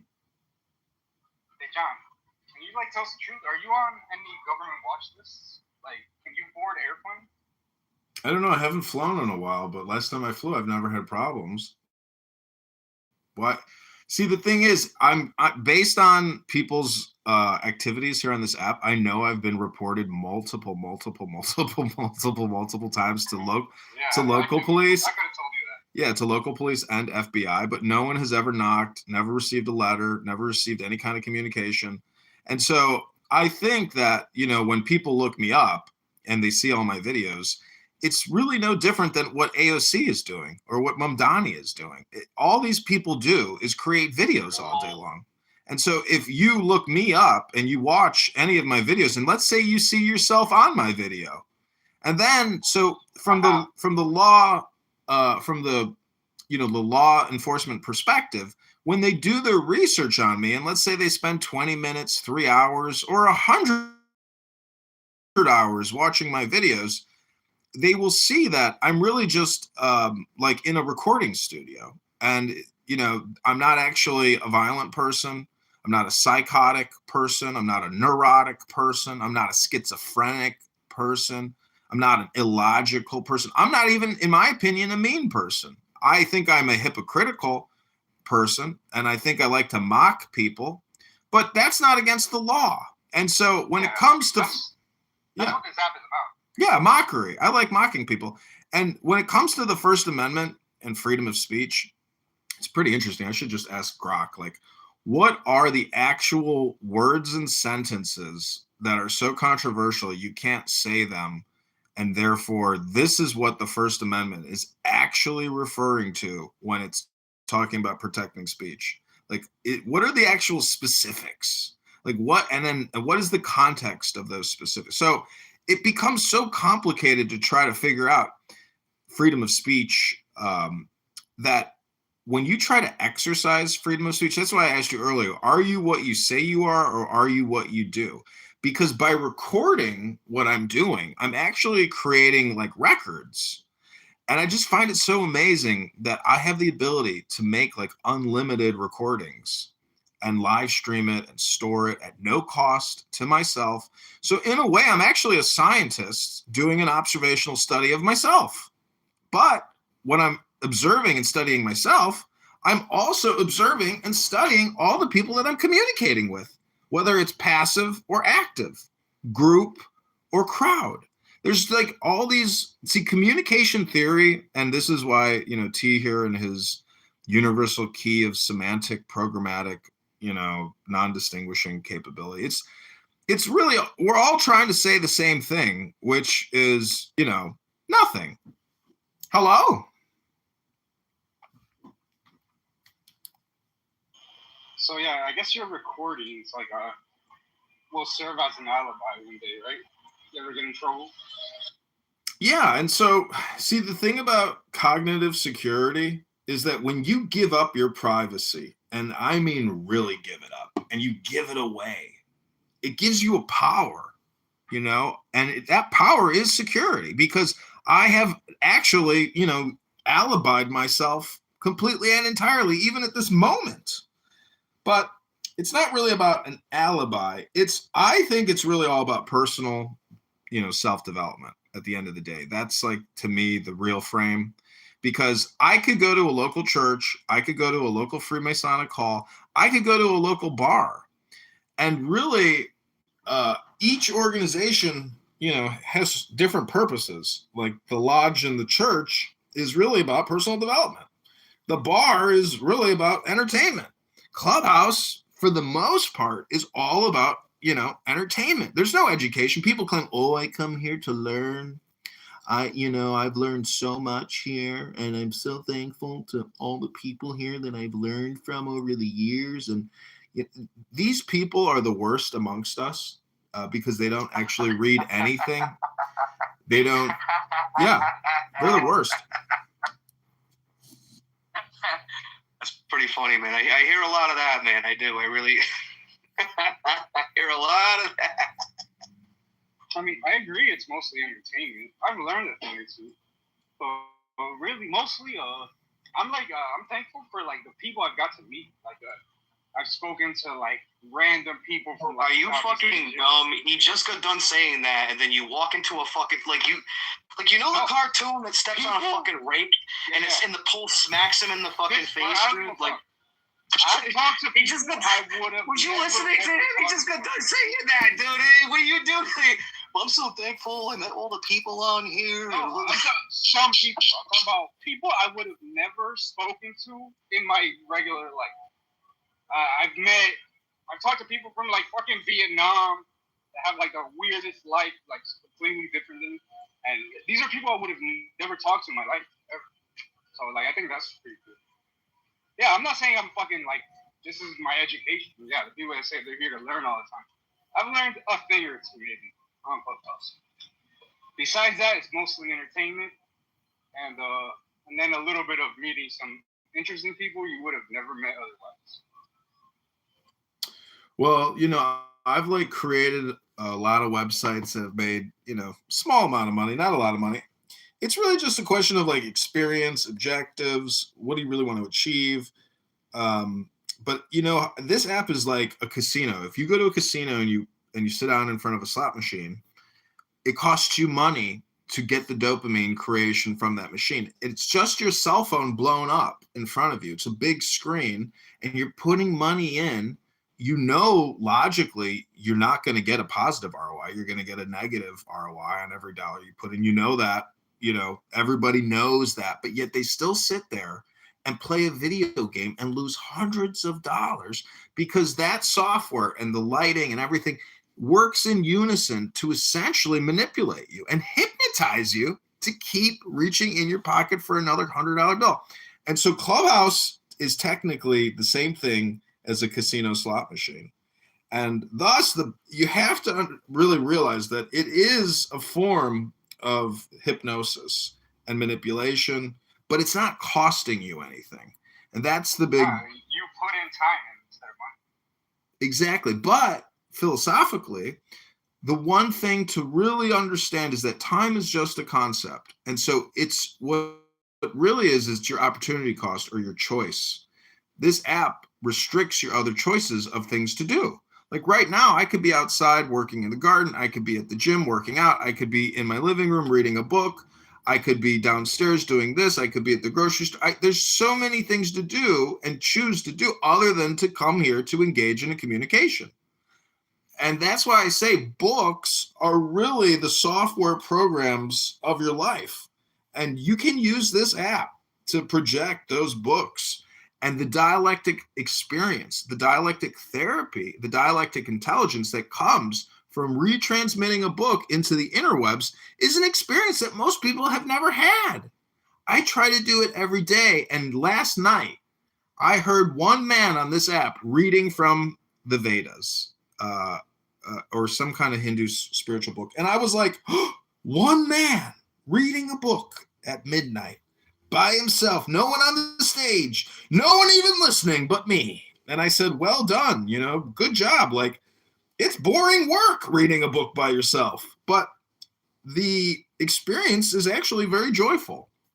And the next day, you don't even think about or really remember what you read, but it's still there sitting in your subconscious. And if you recorded the experience, it's like confirmation that it's inside of you now. And that's the cool thing about reading is it's still sitting there inside of your personality after you consume it because the brain had to actually create the neuron tubes in your fucking brain to do the comprehension work of what you're reading. So I just like recording it because I can go back and listen to it and relive the dopamine experience. And so I told, I think, what's his name, Mikhail here, just read a book for 2 hours and then come back to Clubhouse and play your audiobook of you reading a book for 2 hours. I'll listen to that, but I don't want to listen to you every day going on and on and on and on and on. No syllabus, no guide. Like there's no summary. There's nothing. It's a horrible experience from the user perspective of listening to a cynic Mikhail for 8 hours.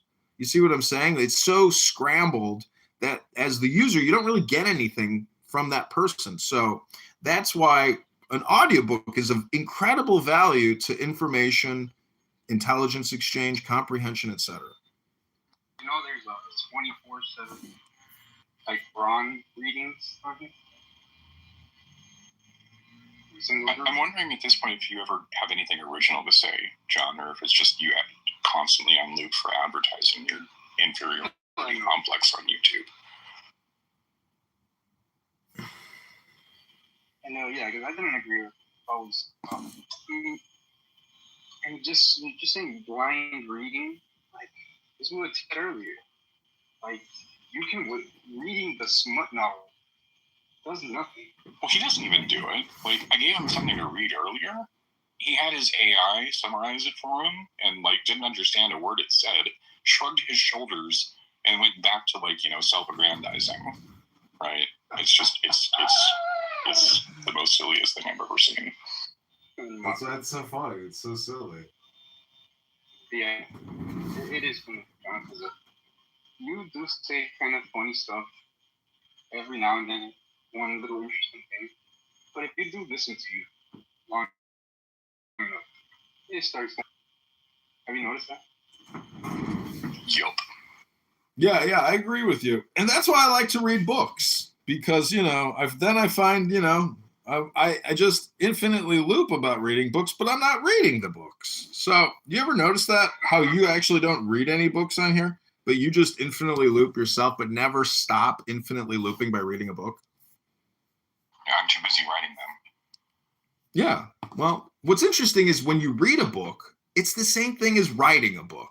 It's almost as if you wrote the book when you read the book, because you're experiencing the book, and life is an experience. That's the great thing about books. And if you just write books but don't read books, you know, and you use AI to write the books and you publish the books and you make money, well, that's great. But by making the money, what you're trying to do is actually generate more leisure time. That's the thing, is that most people don't realize is we are ingrained with a neurotic, compulsive work ethic. But the elites, not the gay liberal intellectual elites, but the real elites like Elon Musk, when you have that much money, you stop working and you focus on leisurely activity and artwork and other fields of fun and play and joy. You're not forced to compulsively work to survive anymore. So what I am suggesting, gentlemen, is that if you should ever perhaps have the chance to be financially well off, well, then you will seek a life of leisure and philosophy and poetry and fun. Hello? Somebody's run out, I think. Let's just say. I just saw an interesting video on this topic where they was like, what did ancient humans do when they were bored? And they actually had a lot more free time than we think. Like, I was thinking like, hey, they had to dedicate their whole day to like survival things, but anthropologists said they may spend maybe 3 to 4 hours in terms of survival stuff, but the rest of the day they're just like doodling on rocks and stuff like that. It was kind of interesting. Probably depends how far you go back. Yeah, once we go back and forth, 50,000 years. What's interesting about that, Alvin, is, you know, you don't know, you just get the verbal audio component of a human being on, but you don't know that person's financial situation, their housing situation, their vehicle, their clothing, their food, their relationships, their plumbing, their electrical and their lighting, their book collection, or how they spend their time, or who they are, or what their resume is, or what their LinkedIn is, or what their fake book is. You don't really know anything about anybody on this app, because nobody's actually, you know, fully public. It's only a very small percentage of people on this app that are fully public. And even if you're fully public, if you don't have anything published or posted, well, then you can't really express yourself and tell people who you are. And so guess where that leaves us? It leaves us with propaganda creation. And that's really what a lot of people are doing on this app. And AOC does it. AOC is the best example of propaganda maximization, and ruthless optimization, because she really is going to throw her hat in for the presidency. At this point, there's no reason not to. It raises your credibility and your social media standing, and she already has so many followers. I dated a girl who, in my opinion, was so addicted to AOC that even her mannerisms were reflective of AOC's mannerisms. Content she consumes from AOC. When she watches AOC do her cutesy little live streams about the work that she did for that day. And, you know, when we have leaders who essentially create propaganda and they're congressional representatives, and we compare that to, say, like a military, Army, or Air Force colonel who doesn't actually put anything on social media out of fear of retaliation, we have a power paradigm which is unstoppable in a way. And so we have created really like an elitist social media, intellectual, Democrat, liberal, industrial complex of content propagation, creation, where every major leader in the Democrat industrial complex, all they do every single day is announce a new holiday for that day or a new week festival celebration of this or that. It is such there's no prioritization. They don't care about your property taxes. They don't care about the fact that. Would you agree though? Like the whole point. What's going on, Dino? What's up, man? Good. Yeah, I mean, but Alistair, like, isn't that the whole point of being a politician? Like, isn't propaganda one of the tools? Like, it's like kind of showing up. When you show up, you don't bring a knife to a gunfight, right? So if everybody is using propaganda, it's kind of like you got to fight fire with fire. So I think it's inherent that if you want to be a successful politician, you're going to engage in spin and you're going to engage in some kind of propaganda. I can't think of any politician that hasn't done it a little bit. You know what I'm saying? Okay, but Alvin, you're missing the irony here, which is that John is doing it right now. The very thing that he's describing. He's desperate, like absolutely fearful of not being able to participate in. Right? That's the irony of what's going on right now that just went completely over your head. It did.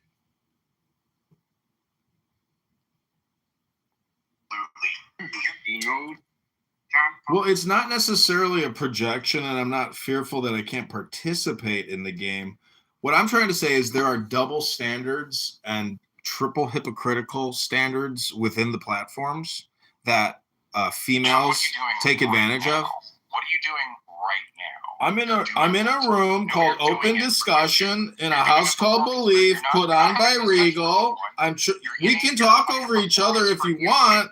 I'm more than happy to talk at the same time as you, because earlier you accused me that you talk over me and that I talk over you, and we're doing that thing again where neither of us will give it up, and so we just keep talking.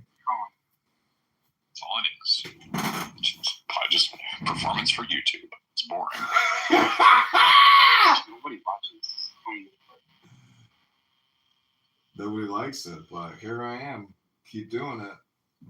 It's no longer me doing this. Yeah, John, I think you have a lot more success if you assume the position that you're assuming in your profile picture. So why don't you go and try and suck your fucking dick on some fucking campsite, and maybe you'll get people to watch it. Jerk off. It's a good idea, actually. Yeah, I mean. Well, you come on here and you just start. Oh, go. Please proceed, Dr. Nero. Enlighten me with your criticism, sir.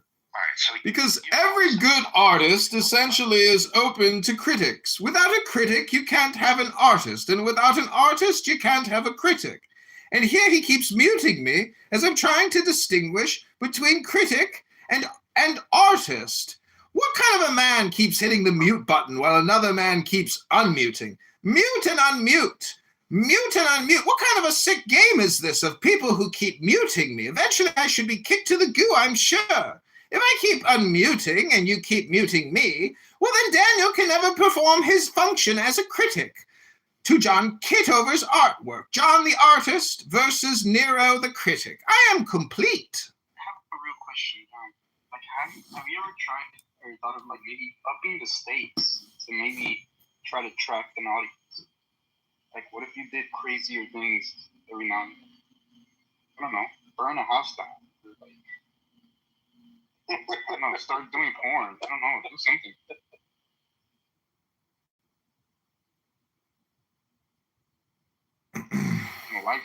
So what you're saying is you are suggesting that I modify my environment instead of just record my environment? See, this is your delusional, this is your projection onto me. This is your own sickness projected onto me, telling me the B word and H word. What kind of ridiculous thing is that to say to somebody? You know, I really encourage you to read a book, and I encourage Daniel Nero especially to come on here and try to read a book sometime. I haven't heard Daniel read a book on here for a very long time. I think I'm the last man in this room right now who's actually read a book. Right in front of me. Oh, okay, go ahead and read us one page. Do it. So this book is called The Dominant Theory of the Origin of the Universe. I obviously don't believe this, but I just want to see what arguments are in there. The Big Bang Theory of Cosmology, the idea that the universe originated a single cataclysmic explosion about 10 or 20 billion years ago, is published in 1991. 10 or 20 billion years ago has become central to not only modern astronomy, but all current theories of basic structure of matter and energy as well. It has inflamed the popular imagination. With its implication, the scientists have almost arrived at a single set of equations that explain all natural phenomena. Sorry, shit. I'm in a library, guys. So. But anyways, yeah, so look, I'll even show you these are the books that I have. I'm just browsing through right now. PTR them if you want.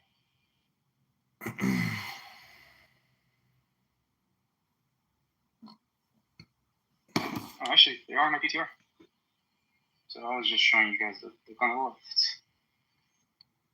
Well, that's close to reading a book, but that's not quite reading a book. Reading a book requires one sentence after the next. And so I'm just wondering, can anyone here actually read a book anymore? Or can people just take pictures and talk about reading books?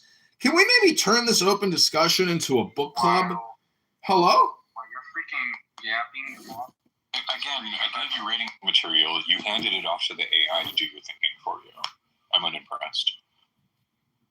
You know, I actually have a couple gay friends that often tell me, I'm not impressed, John. And then they say, I'm still not impressed. And I go, well, I'm not impressed that you like sucking dick and taking a dick up your ass or putting your dick in another ass. It's weird that you brought up sex. Like, just weird. I'm just saying you reminded me of a gay friend who told me that he wasn't impressed. And so, you know, I said, and then he said, I'm still not impressed. Kind of like what you're doing right now.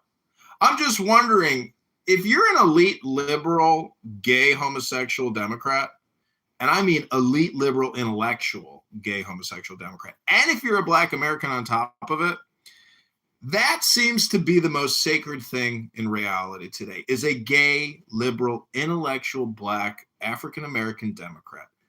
That deserves all of our focus and concentration, all of our resources, all of our attention, all of our concern. 15 minutes ago. All right. Well, you know, look at the title here. I'm just trying to, you know, stay on topic. Rabboni Shalom, welcome back to John Kitover is at it again here on Clubhouse in the Belief Room, where we're talking about John Kitover, because obviously everything else is boring except for the guy who knows how to have all the fun. The guy who knows how to have all the fun is talking to you right now. And I just want to give you, the listener, the participant who's experiencing the John Kitover experience, I want to just give you a little sample of what other rooms on Clubhouse are doing right now. Here we go. The girls call you dude. No, thanks. And then you guys Yeah, bro. That means probably a nerve that you got, bro. This is on page. Thank you, Dude, thank you for it. what movie is That's me. that That's my Where's my car? Oh yeah. Other conflicts with observations have emerged as well. Dark matter, a hypothetical and unobserved form of matter, is an essential component of the current Big Bang Theory. An invisible glue that holds it all together. Look at this. Yet Finnish and American astronomers analyzing recent observations have shown that the mysterious dark matter isn't invisible. It doesn't exist. That's interesting. Again, this is 1991. I'm pretty sure they didn't show that dark matter doesn't exist.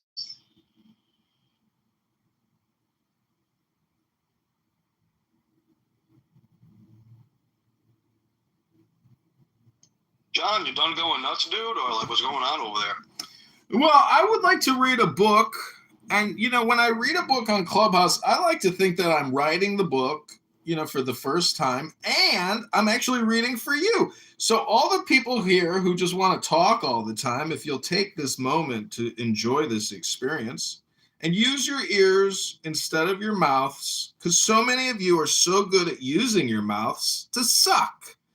And, you know, I'm not impressed with you. That's the thing I don't think you get. When you say you're not impressed with me, that's me saying to you, I'm not impressed with you. Don't you get it? Don't you know what projection is? Don't you get projection yet? When you say, I'm not impressed with you, that's you saying you're not impressed. You're not impressed with yourself. That's what you're saying. I think you realize that you're actually out of depth here and desperate to not be seen as stupid. And that's why you're doing the clowning thing, is because you're not capable of operating at this level. John's on another level today. John, you're taking your stick to another level. It's because we're giving him attention, kind of. But this book is too old. So, John, how did you start your morning today? Did you put the anal beads up your butt in that position and then pull them out like a fucking ripcord starting a fucking lawnmower? Oh, shit. No, that's called stretching and breathing. I bet you can't even touch your toes. Let's see a photo of you, Dr. Regal. Let's see what your physical anatomy looks like. Can you touch your toes, sir? Can you kiss your cock and suck it? Because I'm not impressed, you know, with your theology. I'm not impressed with your theological interpretations. Let me ask you a question real quick, Regal. Are you a fascist?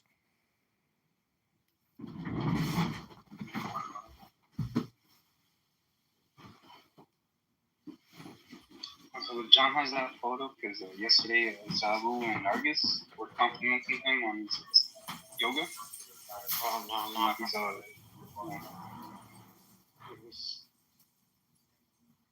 That's why he has that photo. Oh, they go bump. I'm looking for the van and shit. What up, man?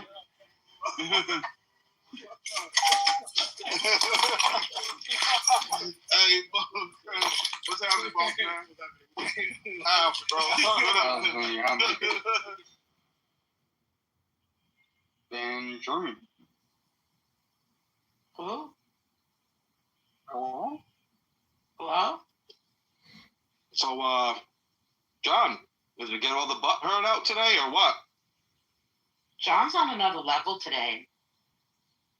He's reached new heights. No, I'm pretty sure you could get this every day. It's because me, Joanna, and T, we're here just talking to him for a little while. All of a sudden, a bunch of people came in. Well, once Carlos starts talking, that'll be the end of that. So I'm just waiting. See, what I find interesting is you guys are critics to my artwork, but as we have discussed earlier, this is an entertainment app. And if you don't find me entertaining, well, that's your right and privilege to say you're not impressed. But I am not impressed with your lack of impressiveness. And when you say you're not impressive, that's your inner monologue saying, I'm not impressive. That's your projection onto me, the guy in the PTR sucking his own cock while doing a yoga pose, drinking the semen out of my testicles and putting that semen protein in my stomach. It's a self-protein stimulating system. Actually, have you ever seen a whale emit its sperm into the mouth of its calf? It is a sperm fluid of incredible density, so thick and viscous that it actually travels through the ocean salty water. And look it up. I saw the video yesterday of a sperm whale ejecting its sperm into its calf's mouth in a perfect stream of fluid. It actually coagulates and is so thick that it separates from the actual salty water and goes perfectly to 400 pounds of protein sperm ejected into the mouth of that baby calf. Yeah, okay, dude. It's incredible. It's the most incredible thing I've ever seen. John, you're over the edge. Over the edge? You're here listening to it. Does that make you over the ledge? Over the edge? Can you take your Hello? Hello? I need to take my medicine. Hello? So I'm going to take 2 Klonopin.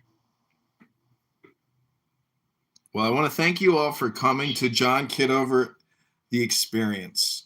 We have Abby down there. Abby should come up and, we got Benjamin here. Benjamin is a fan. I'm a fan of Benjamin. Therefore, I know he's a fan of mine.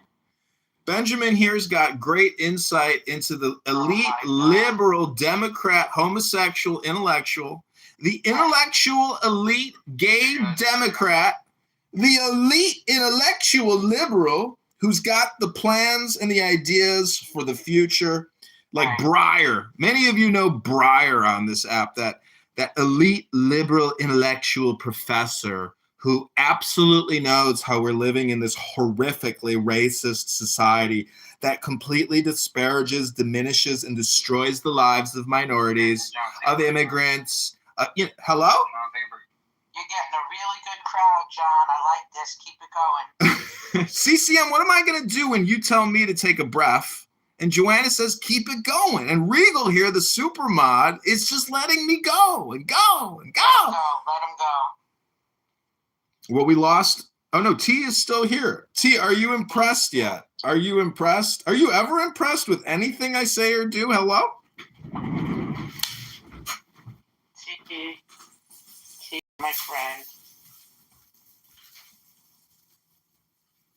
And he has a room called T Reads, if you're impressed with that. It's a place where he reads. Yes, where I read my book. Yes, it's where he reads his books. So there you go. He actually has a room called T Reads on Clubhouse. That's impressive. John? Hello? I was accusing people of not reading. You can't accuse T of not reading.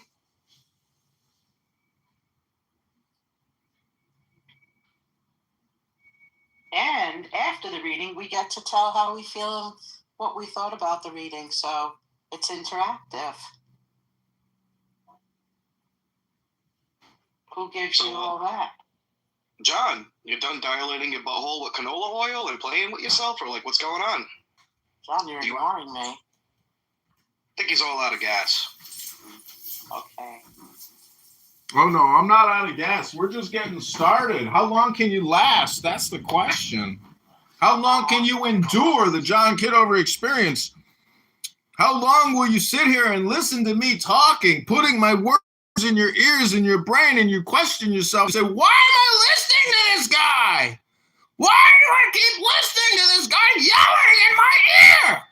Why can't I make better choices and choose what I'm doing with my time? Why the fuck am I listening to this guy? I got things to do with my life. John, calm down. Oh my God! But he's right. Nervous breakdown right now. Everyone's listening to him while they're complaining. John, why are you having a nervous breakdown, pal? Did you blow ass in your own face in that position or something? I did. Oh my God, is that funny?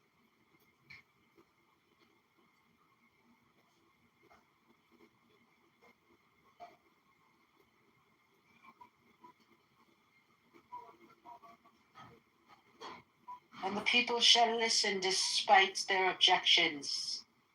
They are still here. Really, in the back. Maybe this is the Big Bang model is like undermined and contradicted by assumptions and predictions. That its age is only 14 billion years, and nothing can be older than this. Yet in 1986, astronomers discovered that galaxies composed huge agglomerations a billion light years across. Such mammoth clusterings of matter must have taken 100 billion years to form. So just as in geological theory, which sought to compress Earth's history into a few thousand biblical years, few thousand years, crumbled when confronted with the eons needed to build up a huge mountain range. So the concept of the Big Bang is undermined by the existence of these vast and ancient superclusters of galaxies. Thank you.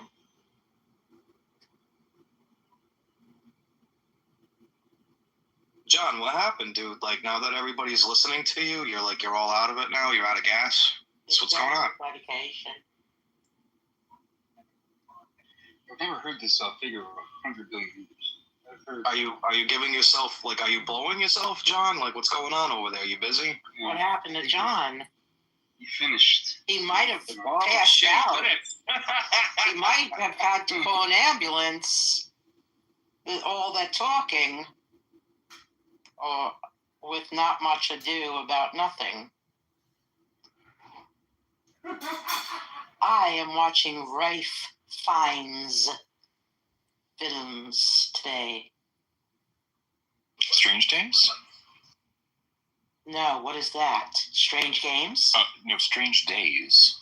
Oh! Only the best Ralph Fiennes movie ever.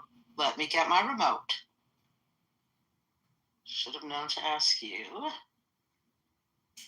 The best of the best. It is a fantastic movie. It is truly a great movie. Co-starring Angela Bassett, famous for having the sample that Fatboy Slim used on his album right here, right now. I'm not impressed. It's just my opinion. I'm not impressed. And I just got to say, I don't know if any of you have any plans today, but at 2:00, I'm going to court.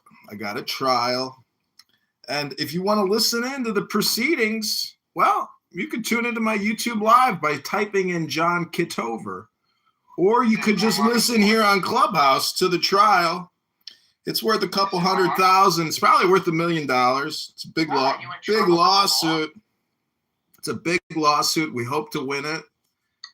And Rabono Shalom, my gain is your loss, because the more money I make, the more cell phones I'm going to purchase to record you, wasting all your time trying to hypnotize people and hypnotize yourself, because you guys are strokers and you don't actually do nothing with your lives. You come here every day and you accuse me of repeating myself, and you call me redundant when I've recorded you for years being redundant? Hello? I'm not impressed. That's what he said to me. I'm not impressed. I said, I'm not impressed that I'm not impressed that you're not. I'm impressed that I'm not impressed. Hello? I'm writing a song in the G major scale while I'm sitting here, listening to you fucking spur. Oh, I love G. Start it with a G. Love songs that start with the G. I play guitar myself. Oh, wonderful. Okay. Go to C. No, I'm not going to C. No C's. How about A minor?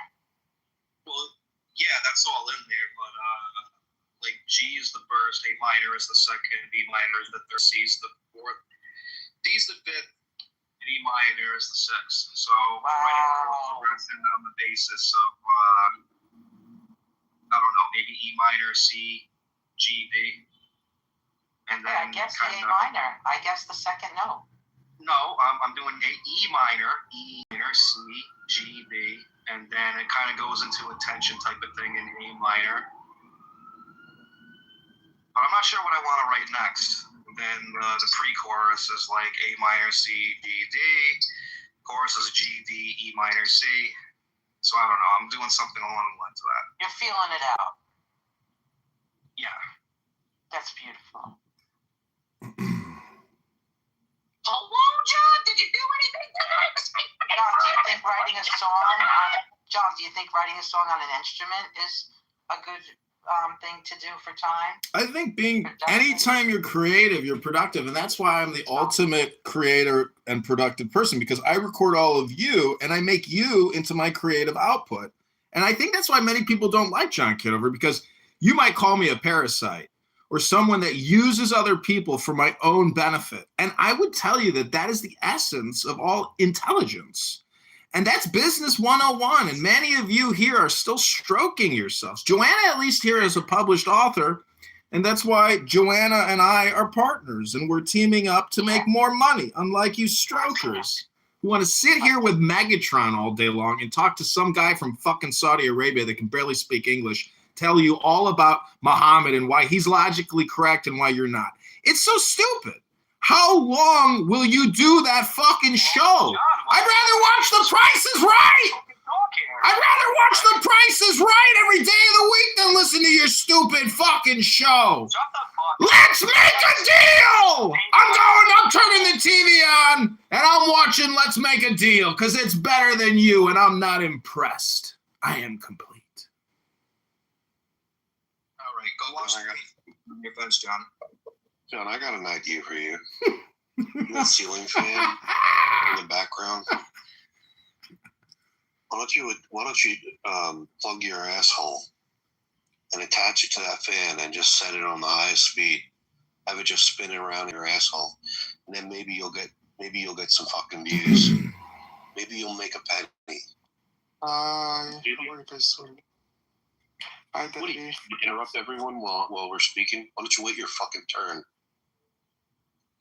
How does that sound to you, John? Matter of fact, why don't you attach it? So wait, you want me to suck my dick, and then you want me to plug my asshole into an electrical outlet? No, I want you to be sucking your dick while you're plugged. And that plug is attached to that ceiling fan, and it's spinning around in your asshole. So you can actually do something productive with your fucking life. Honestly, you're just like a vegetable at this point, sitting around, pointing cameras at yourself like a narcissistic fucking retard. You need to get a fucking life, man. I've tried to tell you over and over, but you're just getting worse and worse. Well, thank you very little. I'm not impressed with your criticism of my artwork. And as an artist, it's my right to always call out what I consider bad criticism, just in the same way that Donald Trump, our great president, also calls out horrible journalists who are nothing but critics. And it sounds to me, Daniel Nero, like everything you just said was a projection. So go in your bathroom, turn your light on, look in the mirror, and tell me if that was a projection or that was an accurate critical analysis of my artwork. Hello? Let's have an update on the fraud case you're involved with. Of elections begins candidate removals. So I hate to do it, but you put your own name on there. You're running for it.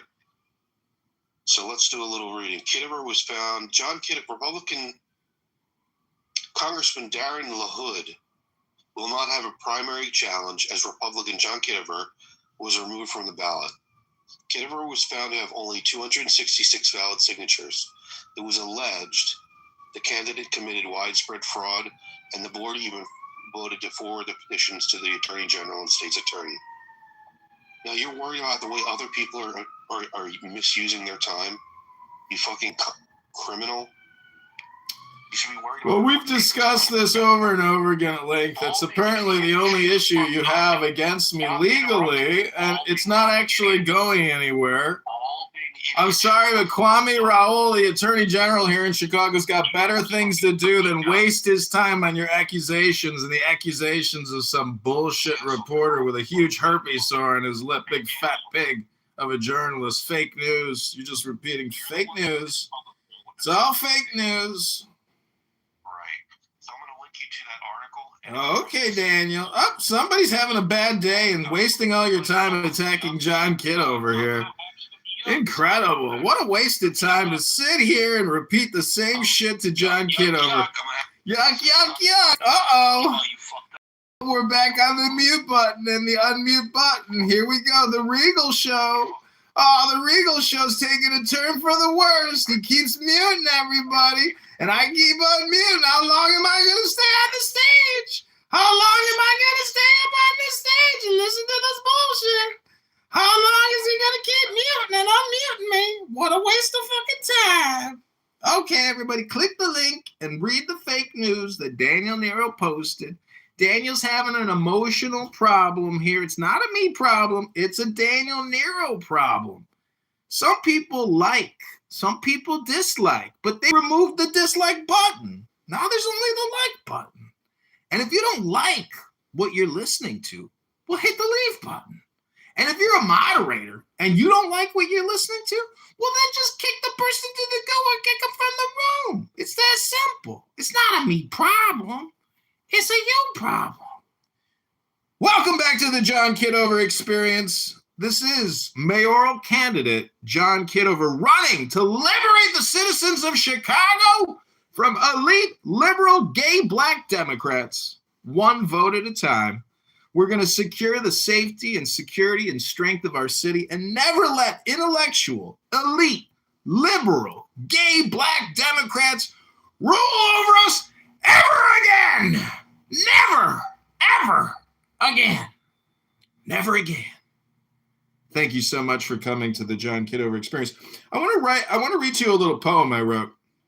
The query was, write me a poem about being an elite, intellectual, gay, black, liberal Democrat, and incorporate social issues like racism, Jim Crow, indigenous rights, structural white racism, CRT, LGBTQ, DEI, anti-fascism, healthcare is a human right, and other top liberal talking points. This is what Grok wrote. In shadowed halls of ivy, where the sharpest minds convene, I rise, an elite black intellectual, gay and proudly seen, a liberal Democrat, forging paths through history's cruel chain, from Jim Crow's iron grip to structural white racism's reign, with CRT as compass and anti-racism as flame, a champion DEI, indigenous rights, and queer acclaim. LGBTQ liberation flows through every breath I claim. Healthcare is a human right, not profit's greedy game. We build the just society where equity prevails. No more divisions, chains together, progress sails. This is the root of progressivism. Okay, we're asking Grok for 4 more paragraphs.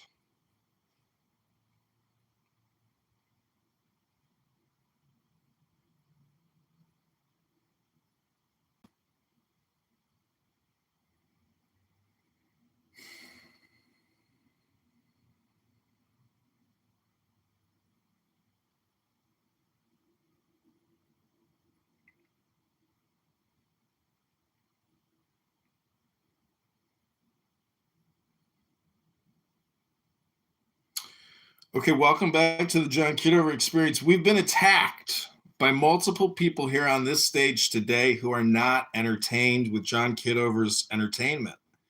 Again, Clubhouse is primarily an entertainment app where a lot of people like to generate dopamine by talking to talk. Doesn't matter the topic. And that says that people are bored and lonely and have very low quality choices to choose from. Because if your choice is Clown House, well, that means your other choices are actually worse than Clown House. Because we want to give you some grace here and say you're actually making the best choice possible by being here on this app. But I would just say that the app is actually non-existent. What you're really doing is communicating with other people. It's not an app per se, it's the people.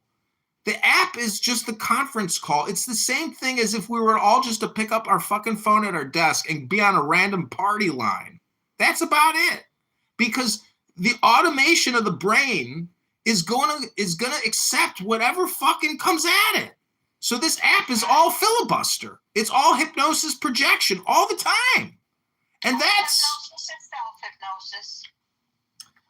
And that's why we are writing elite intellectual gay black poetry, because we're trying to break the experience that's being projected, which is being an elite intellectual gay black man.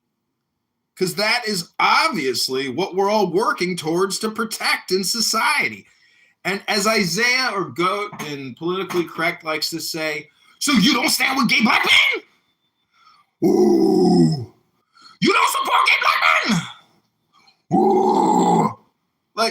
if society was all arranged to support gay, intellectual, liberal, gay black men. Now, the opposite of that would be a log cabin Republican, which is an anti-intellectual gay Republican black man. That's actually the most interesting person on the app. But they never get any, stage time to talk about their political opinions and comments and criticisms. Fantastic, man. What was that? That's fucking, look at Davey's profile picture. Let me see. Clay Dave. You got some great fucking stuff, Davey. That's great. That is a beautiful piece of artwork there. Wow. That's beautiful. I don't talk about this sort of stuff because I don't care enough about people to form these sort of associations. Why do you? Because I'm a politician, and that's the same thing as saying I'm a socialist. I believe in being social, not in an economic sense, but I am actually, I'm open to meeting. I like everybody, even hardcore gay, black, liberal intellectuals. It's a perfect categorization of people that should be murdered. No. Flogged would be the correct way to put it. Never say murder. It's flogging. We just want some good flogs. Just a couple good ones to watch, the flogging. I have to tell you something. That's why I came in here. T, not every time I refresh your repository, you can't do that many commits per day. That's insane. I've never seen one day 300 and something commits. Do you know? Okay, why don't you commit not after every prompt, but every other prompt? How about that? What the hell is going on there? There's no way. I'm sorry. That's bad version controlling. When are you going to actually go back to that commit there? A particular commit. Now it seems like it's just part of the sort of flow, the CICD flow that you're doing. But I have to stop you and say, hey, whoa, stop. This is a bad practice. Okay? But keep it up. You're doing good, brother. I've asked Grok to write me more poetry on being an elite gay black liberal intellectual Democrat. Let's see what Grok has to say.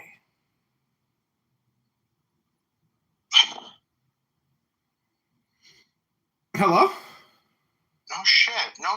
The stupid DEI stuff doesn't work. Yes, I know. Mm-hmm. We all know that, though. Do we really? Wait, who the fuck actually thinks this is the case? That essentially having a diverse group of teams that is diverse in let's just say some non-intellectual way, right? So diversity by quote unquote height would actually produce a better fucking basketball team. You this is stupid as fuck. How about this? Anyone who agrees with this, I will put all my money down. I'll make a team, and you make a diverse team, and they can play in anything. And I will always beat you. I will always destroy you. And how dare you threaten my children? By the way, that's grounds for me to start picking up ammunition, right? And loading up. You're gonna actually put diversity in terms of security? You are threatening. That's a direct threat to my children. I will take that. You will be met with fire. You will be met with some of the strongest opposition ever. If you ever threaten my children, you stupid diversity fucking losers. Jesus. That was intense. Was that poetry? What the? If you threaten my children by ever talking about this shit. Woo. Wallahi. Are you a Muslim, sir? Assalamu alaikum. I didn't know. I was in the presence of such a strong Muslim. Ribbona Shalom. I'll give you diversity. Okay. How about that? Okay. Bitch. You're a liberal. That's what you are. Ooh. Daniel, how would you diagnose this one, Dr. Daniel? Dr. Regal, Joanna, can we get a psychiatric intervention and conversation going here? How would you diagnose horrible? I don't know. You threaten my children with this putting one lesbian black man stuff into various organizations like a virus. Mm-hmm. Okay? Are you threatening my children? Like, I'm tired of this. I'm going to start treating it as it is, direct threats to my children. Okay. You think your children aren't important? I think your children are important. But mine are very important to me. Mm-hmm. I'm not going to sacrifice them for your bullshit. Hear me? Well, hold on a second. I'm trying to get your complaint fully into my AI here. As you're talking, I'm writing and actually... Okay, tell them that tell the AI, tell Grok, that stupid liberal Grok, right? Mm-hmm. Yeah, it's for the truth. Okay, tell it to say the N-word then. Tell it to say the N-word. Let's see how open it is to the truth. Okay, but anyways, long story short, tell them I am having thoughts that of being threatened. My children are being threatened by essentially using a non-optimal team in certain political institutions. Put that. Okay. Say, is this a credible threat to his life, and should he take action immediately? Okay, it's thinking about your request. Hold on, it's generating an image. Please hold. I would just like to encourage everybody to take the deepest breath of the day, because sometimes I have manic episodes, and it's all tied to an event when I was sexually molested by an elite gay black liberal Democrat. And after I was molested and viciously raped and almost murdered by an elite black intellectual gay Democrat, I wrote this little poem. It goes like this. In marble halls of power, I ascend. Elite, gay, black, intellectual, unbent. Jim Crow's chains echo in structural white rage. CRT lights the path, turning history's page. CRT lights the Anti-racism warriors, DEI flames ignite. Indigenous lands reclaimed under justice's light. LGBTQ voices thunder! Rainbow flags unfurled. Healthcare, a human right for every boy and girl. We Democrats dream the future, bold and true. Progress flows eternal, me and you. In shadowed halls of ivy, where the sharpest minds convene, I rise, an elite, black, intellectual, gay, and proudly seen. A liberal Democrat, forging paths through history's cruel chain. From Jim Crow's iron grip to structural white racism's reign. With CRT as compass and anti-racism as flame, I champion DEI, indigenous rights, and queer acclaim. LGBTQ liberation flows through every breath I claim. Okay. Healthcare is a human right, not profit's greedy game. Come after my children? We build the just society where equity prevails. No more divisions. Together, progress sails. Assalamu alaikum. Walaikum assalam, but listen, bro. I knew you were going to say that. Hello?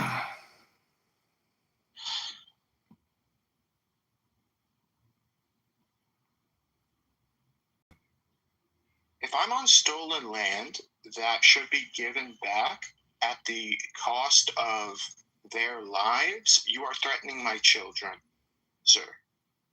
So, you understand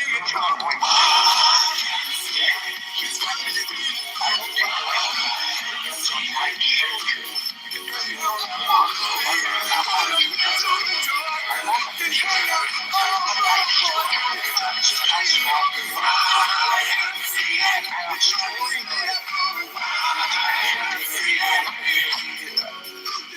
a story, period. Hello? Yeah. Well, I want to thank you for coming to the John Kitover experience. I try to basically take your brain, put it in a blender, puree it, add some extra strawberries, and some raspberries and some bananas and frozen blueberries. And then I take a little ice cream, and I take a little 2% whole milk, and then I hit blender, and I blend your brain, and I make it into a puree!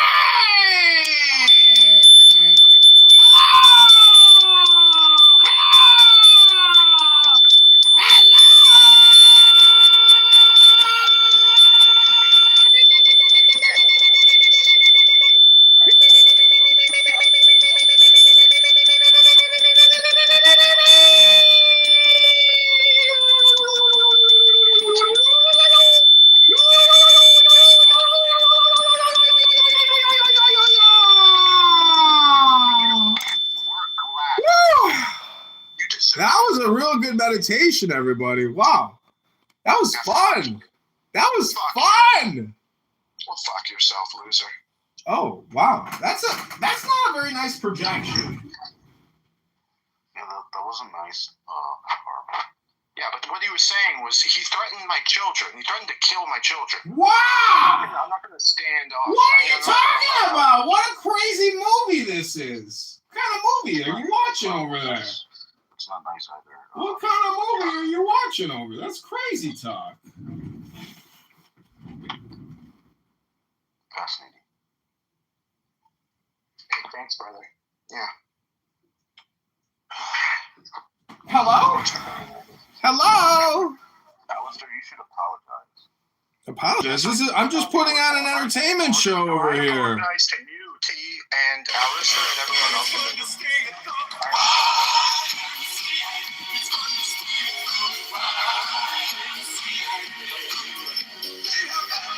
Take it easy over here. This is just an entertainment show. I'm putting on a show for all the Knights in the Order of St. John. Relax.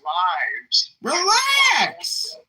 Yeah, John, you really are playing with lives. You know that, right? You're playing with lies when your bullshit has, excuse me, and I apologize for my language, one liberal, would you say, the gay black man in every room and every institution. I don't care.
Why should my past matter? Say this to the crowd. I know my future matters, but why should my past matter? I'm gonna try that with Equifax. When Mace just said, I'm gonna send it to Equifax in a letter. See what happens. Oh, and we can add to this the fact that it has been determined, so it's not a matter of debate. And since we're going to talk about We can talk both about white men and black men. So we know from studies that have been done that men have a far more higher favorable view of women than the other way around. That's a fact. It's also a fact that when we talk about the black men are the most progressive men of all. We believe in late fate with black women. We're much more forgiving of black female looks and beauty standards. We have no issue with black women being, educated or leaders, politically or business leaders, or we have no problem with changing and shuffling gender roles in the home. There are more black men that express a desire to be married or in a relationship than black women. There are more black men that are actually married than black women. The list goes on. So it really does make you wonder if these ladies getting these ideas from, because they don't have any basis in fact.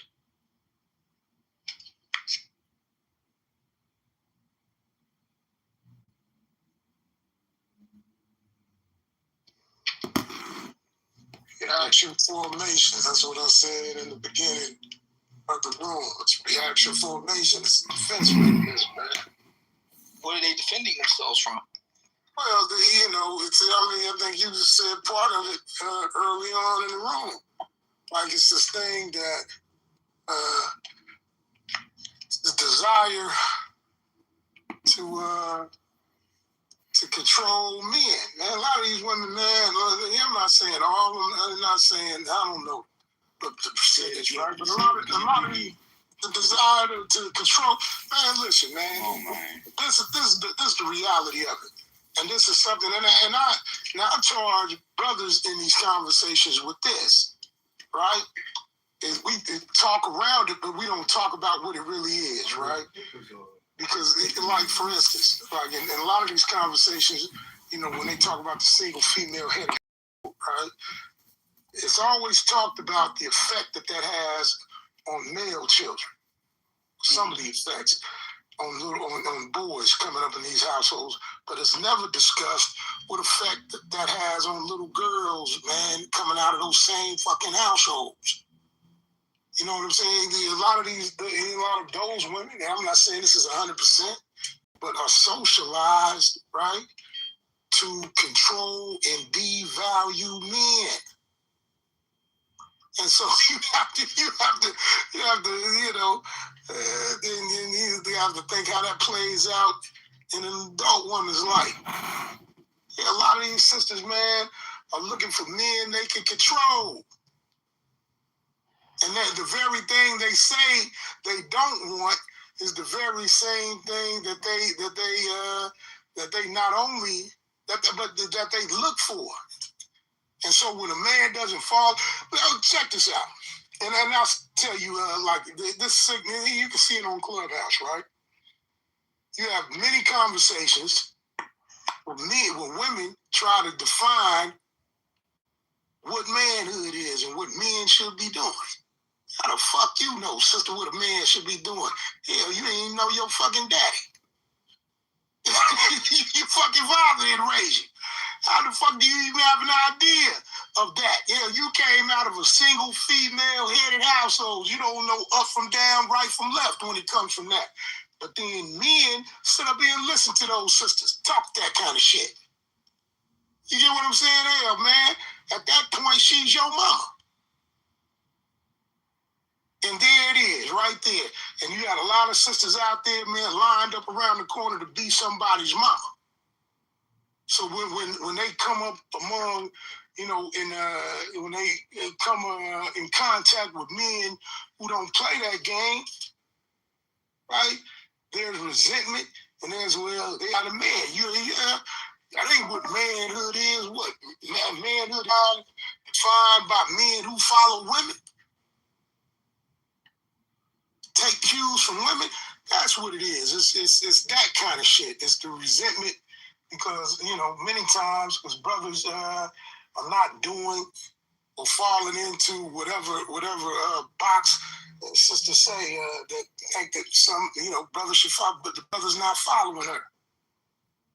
And I think that presents a lot of resentment from some women. But it's not hate, though, because if it was hate, they wouldn't talk about it so much. Interesting.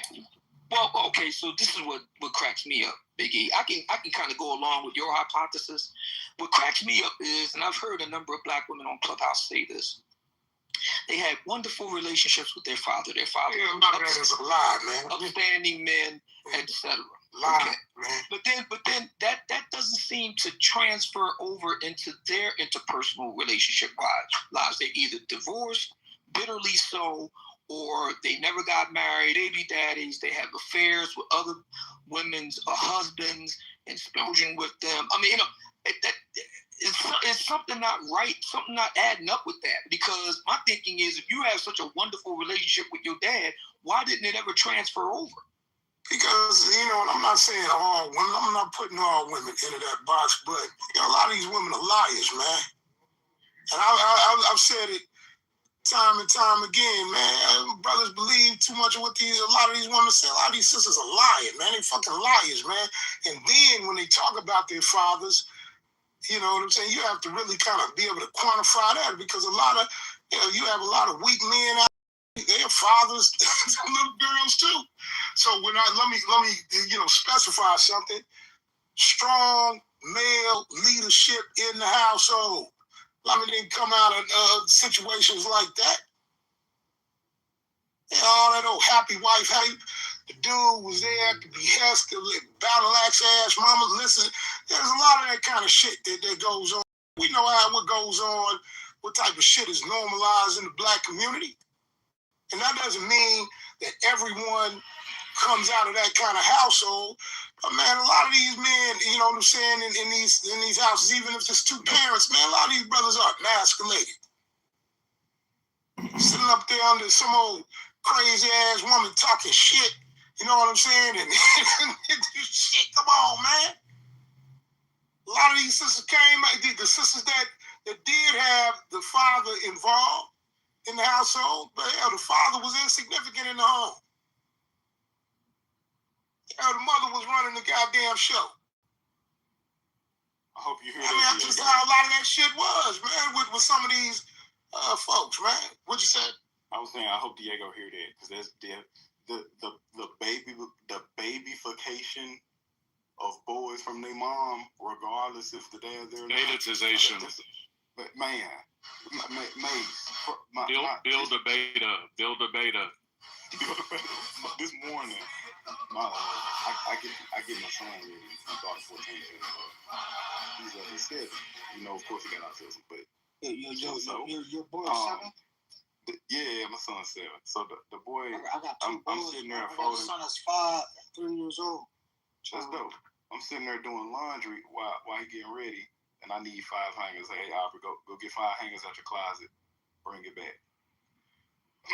This the Atlas in them, Diego. Yeah, make sure they need to do Go and push-ups get and all 5 that. hangers. This the Atlas in them, Diego. He was technically right. He brought me 5 hangers with clothes on them. I said, Aubrey, take those back. Bring me 5 empty hangers. Because you got to be very technical. Yep. Shay called herself stepping in. She making a motion towards the door, Big E. Tell my wife, I'm like, what you doing? I was going to help him. No, you're not. He can function on a video game, an iPad. He can build a birdhouse, do Legos. This boy can bring me 5 hangers with nothing on it. He don't need your help to do that. It's just uncomfortable, and you don't want him to have to run back and forth. No, none of that. Kids. He's gonna go get those 5 hangers, and he's gonna put these clothes back on the rack. But Biggie, it's gonna be a lot of dudes who don't say nothing. He gonna let that woman run.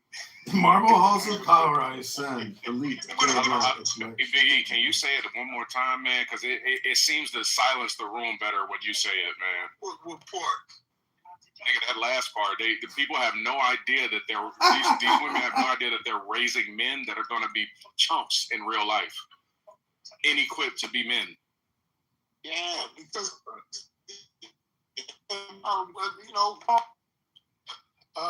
male figure in the house, father figure, father or a father figure, male figure in the house.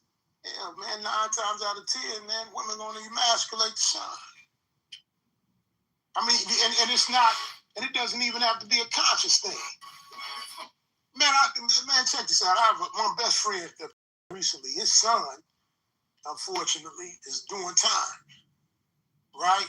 The mother called me one day and said, can you call son? I was like, what's going on?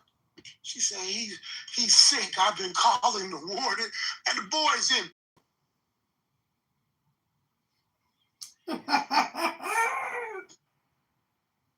He's in prison. He's incarcerated for a violent offense. And she's trying to baby him. Calling the warden, calling all kind of folks talking about the boy got a stomachache. You trying to baby the boy in prison. Ain't that make sense? Somebody make sense out of that.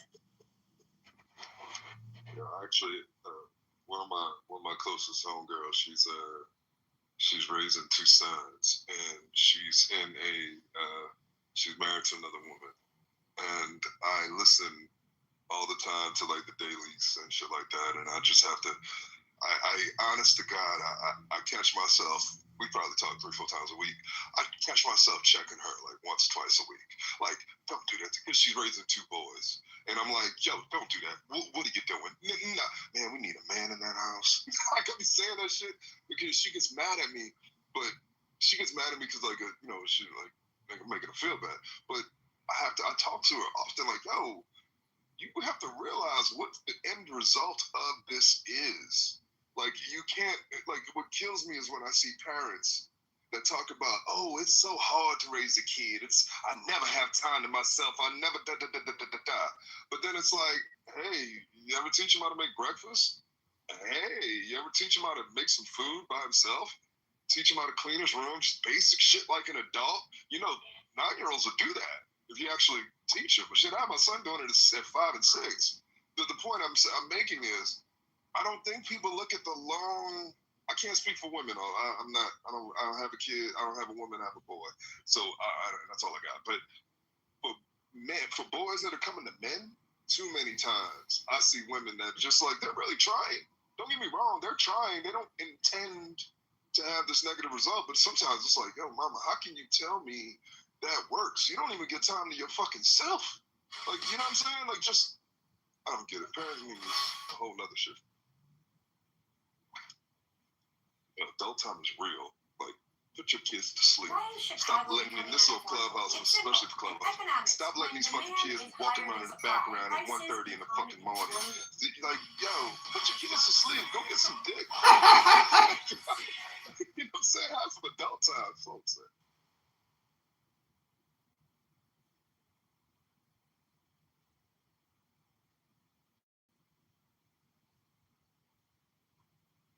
All right, guys. Do you guys want me to play you that audio once again, or no? Let's start off. The audio of your son being right? My son was not right. Let's stop this foolishness. He was right. Technically, he was right. Let's not. Alex is in the room now, so it's gonna confirm how right your son was. Okay. He is not right. Let's not encourage foolishness. What am I being dragged into? Oh, you're about to hear it. Oh, you got Atlas and the son in here? Yeah. Are you sure you want to play it? Hold on. Give me a second.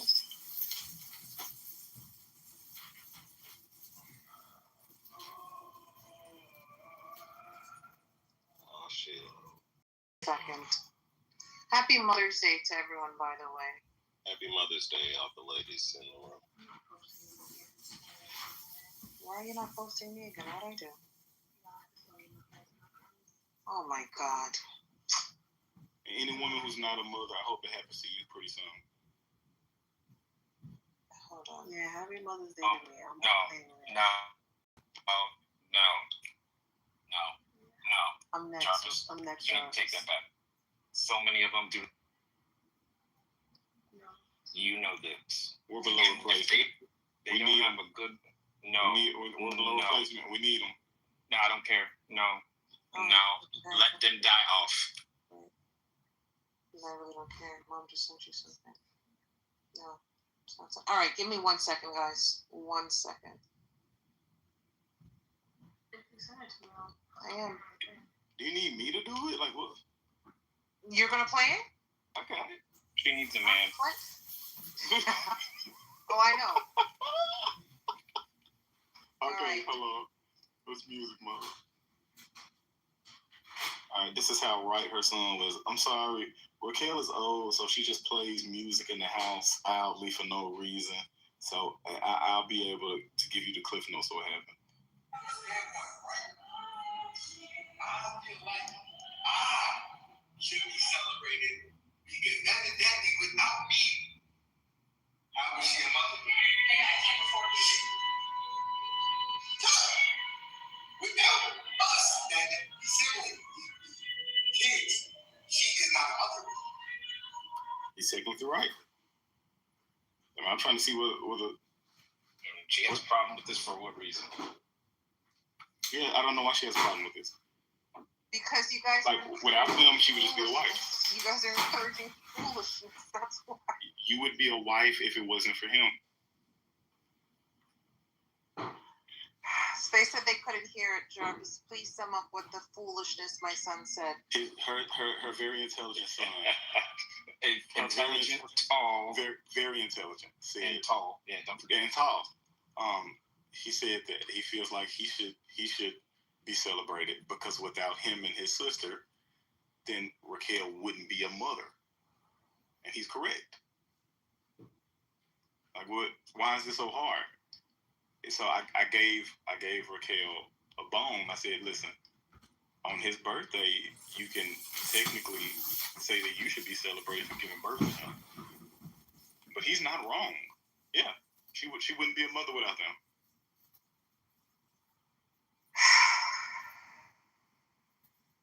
The foolishness that you guys are encouraging in this 14-year-old going on 15 is not conducive to his health before I beat the shit out of him, okay? So I want you to notice how she's complaining when Diego, it was some 14-year-old boys that said Happy Mother's Day to his mom walking out the house to go hoop at an outside court.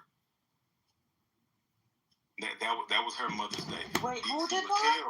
Raquel. Okay, can you say how to stop? Raquel.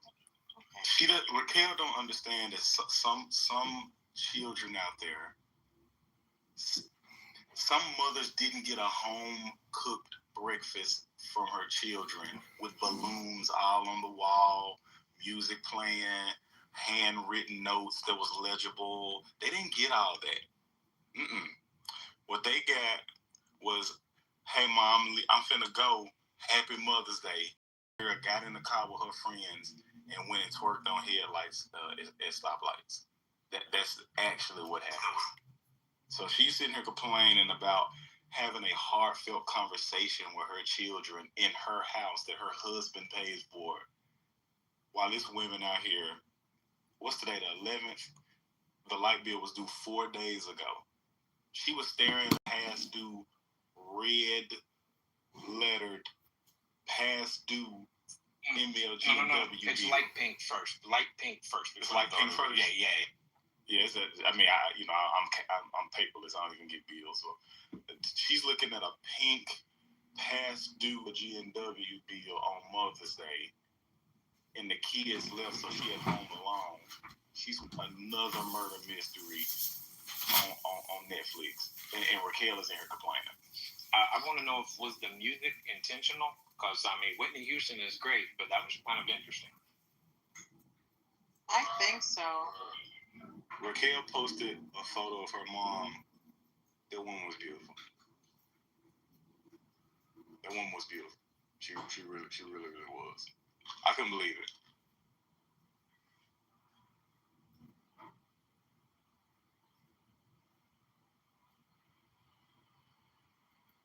So Raquel, are you there? Yeah, give me a second. Oh, okay. Diego didn't even talk to us yesterday. She was like, I My man is out here taking me on another $1,000 dinner date between the two of us. I don't have time for you niggas. We because $1,000 dinner date for just two people is only Diego, Atlas, and Raquel can. That'll never happen over here. I'm telling you that right now. Don't even wish that on Shay. And that's exactly why. Remember, we just had this conversation. You thinking $30,000 a year, and I'm set anyway. Here you go again. I'm listen. I don't care if I got it. 1,000. You will do it. I didn't think so either. Atlas, I will police that plate. She eating everything. Here's one of the things about those places. They have more white space than food a lot of the times, but that's another story. We're not leaving until she finishes. No, you ain't taking this home. Yes, she is. That's how that works. And that's so bad. Man, she's not passing it to me either. No, you're going to finish that fillet. Lord. You'll be all right. I'm back, Atlas. I'm here. So you had asked the question. I was running some errands. Yeah. About why. I don't think they hate men. Is it technically running errands if you're doing self-driving? Shut up. I'm just saying, like technically. We'll discuss it later. My point is, I don't think they hate men. I think they hate what she believes she has to be in order to be with that man. Let me say it differently. She's been told a whole bunch of mess by her mother primarily and women older than her in society. And what it comes down to is she may have discovered that she doesn't have to be that, but she's also afraid of not being what everybody else would support. We have a lot of groupthink because there's safety in numbers. If I step out from them and be different, then I might die. That's just how we function as organisms. So at the end of the day, I think she's doing what she thinks she has to do to survive. I don't think she hates men. She doesn't know how to like them either. We don't expect them to go quietly into the night. Like we expect some resistance when it's time to. Jarvis, I'm so sorry. It's starting again. You pregnant again? What? Hey, please. You have twins on Mother's Day. Yeah, please. You could be pregnant. It's okay. Please. It's starting again. I could adopt. Technically, I would be a mother. It's my morning sickness. It's starting again. But you could. But you did. Congratulations, Raquel. Shut it. I could adopt, and I would still technically be a mother. But you didn't, though. But yeah, and then those kids wouldn't. Jarvis, he's talking. Hear him. And because you got that kid, you are now a mother. And he's also right. It's for Mother's Day. He's also right. But I want you to remind him what I said to you yesterday. No, Jarvis, you tell him he's there. Yeah. Jarvis, so I just want you to know, even though you're technically correct, when it's time for y'all birthdays, y'all would have to praise her for having y'all. So y'all celebrate her on y'all birthday. Evidently. As a difference there because that was a difference. I don't know what the detail just now. You said that was a difference. Well, see, she wanted to bring me here. I didn't ask her. She wanted to. Wow. He said he didn't ask for it. So technically, this wasn't on my consent. Yeah, I agree. So because he didn't ask for it. Get out, bedroom. Just get out. No. So because he didn't ask for it, his birthday would be a day to celebrate you because you decided to have a child and you gave birth to him on that day. So that's technically your day to be celebrated. You know what's interesting, Jarvis, about this? It's my birthday. No, I brought you to life.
have a couple of gay friends that often tell me, I'm not impressed, John. And then they say, I'm still not impressed. And I go, well, I'm not impressed that you like sucking dick and taking a dick up your ass or putting your... Open it, try and check in. You know, I've...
Joanna, when do you want to do the book? I actually can't talk right now, but put something in the chat, but I will be available in like an hour. I'm about to hop into a conference call.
Yeah, Regal shut down that room.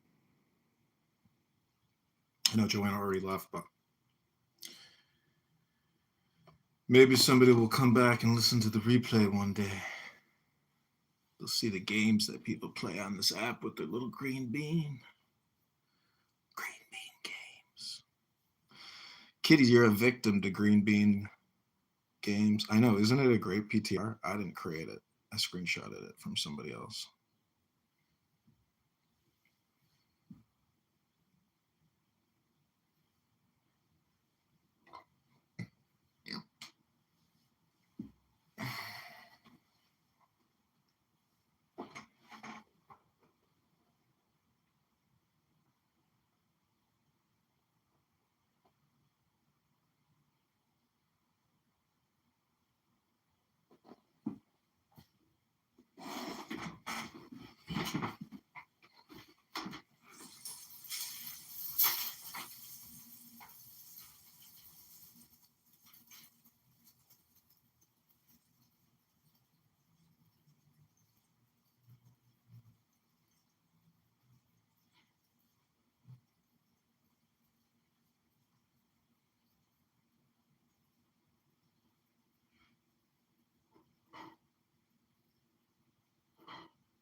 Strike the master chord.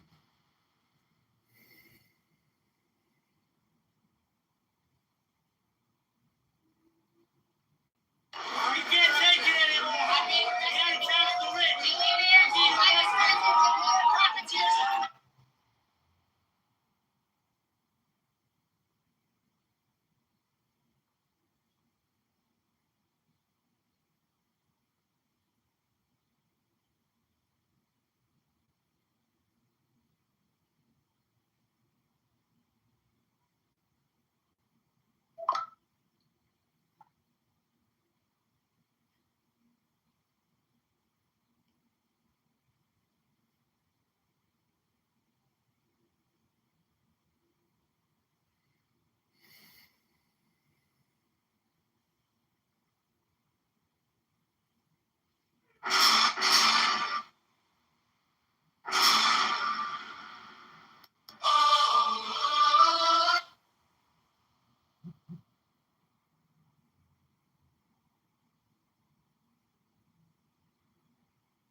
Sorry, Joanna.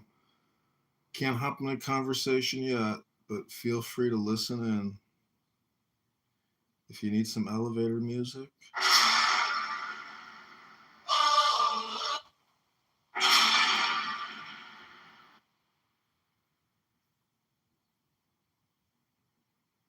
If you want to say something, just put it in the chat.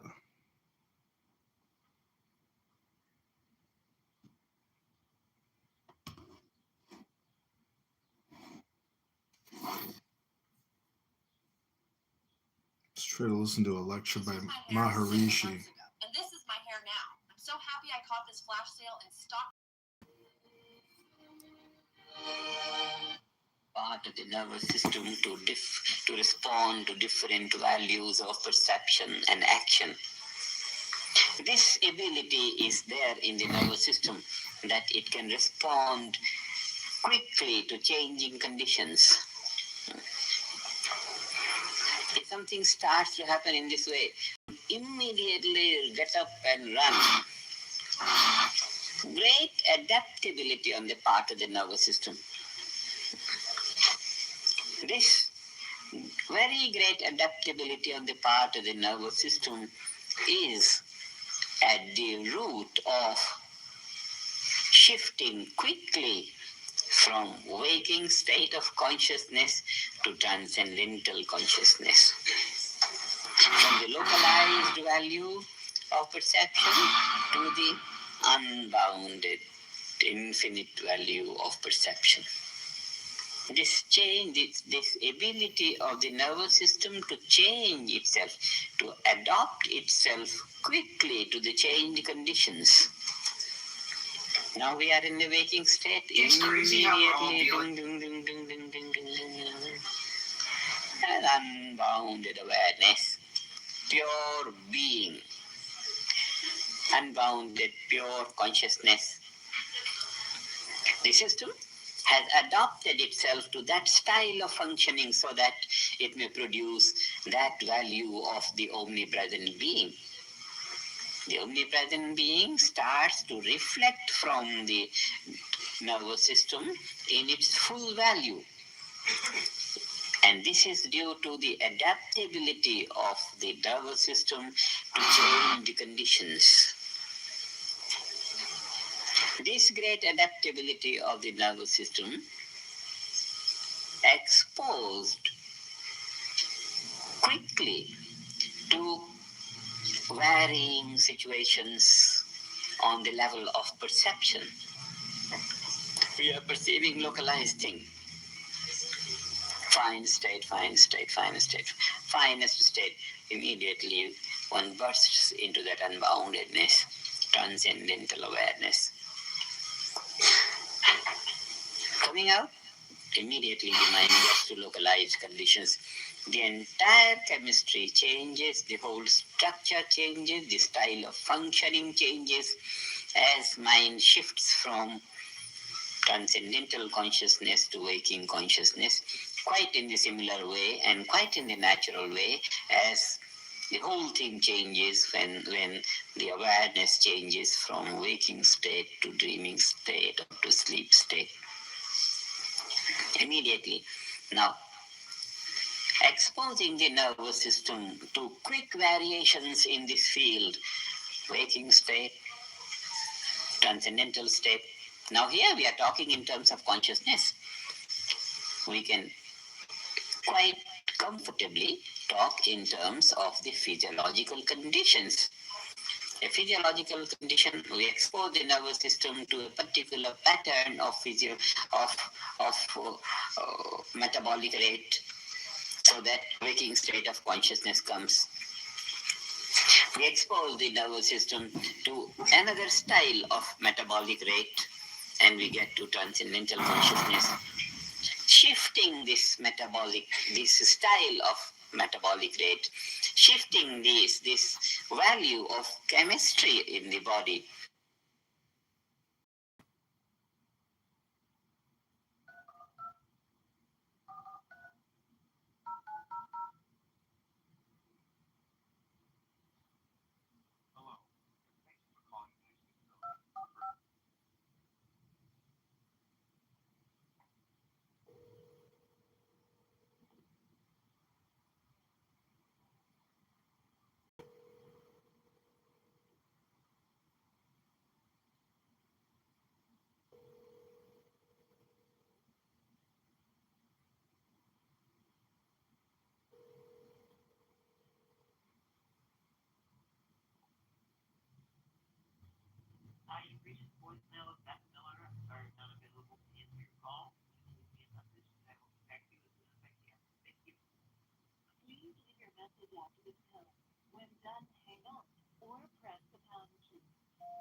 Hey Beth, this is John Kitover. I haven't gotten a call from SSA, so I was giving you a call. It's 2:20 p.m.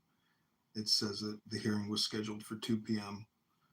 Just leaving you a voicemail, 312-498-0517. Thanks, bye. Bye.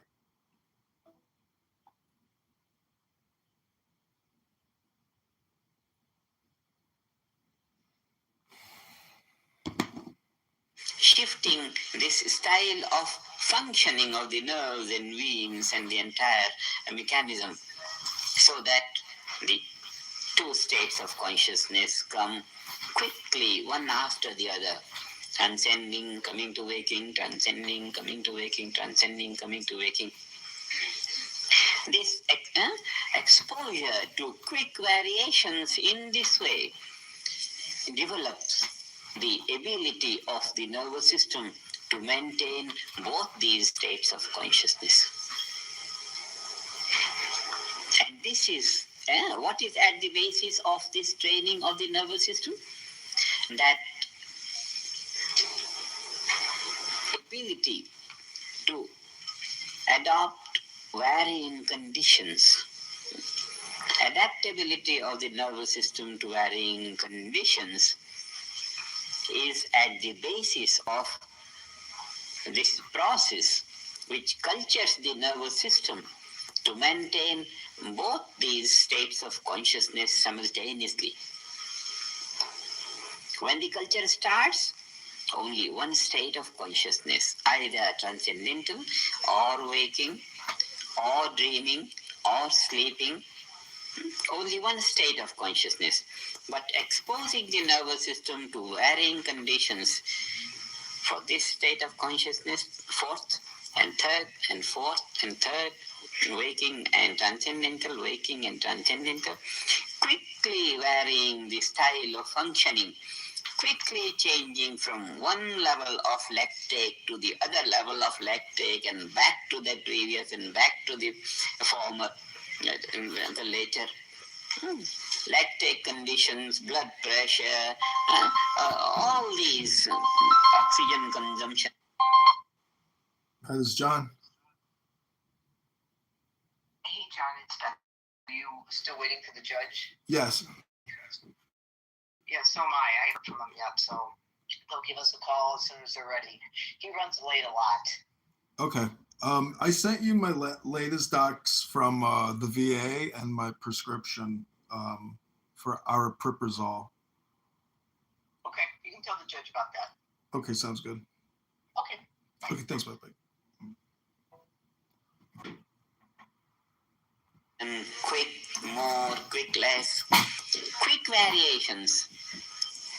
All these quick variations during the procedure of transcendental meditation basically resolves all the. So Joanna, there's no actual determination. They mail you a letter. This is the hearing. It was supposed to start 20 minutes ago, so we'll see if they call soon. Blocks that would hinder the process of quick variation of the functioning. It is these stresses which block the style of functioning of nervous system responsible for the waking to take to the style of functioning of nervous system suitable for the transcendental. When the nervous system takes a swing from waking to the transcendental, what blocks is these stresses. Stresses block the swing. But quickly exposing the nervous system to this swing and that swing and that swing, gradually all these blocks get melted away, and then the swing becomes unobstructed. When the swing becomes unobstructed, then the swing becomes unnecessary. then this value is the same as this value because there is no resistance in between.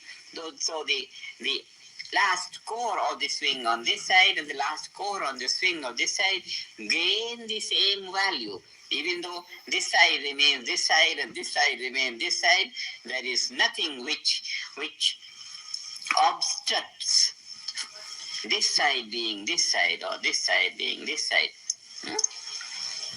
The two shores of the river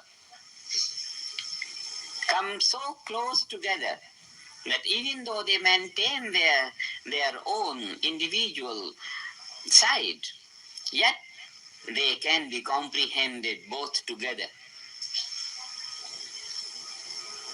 This is the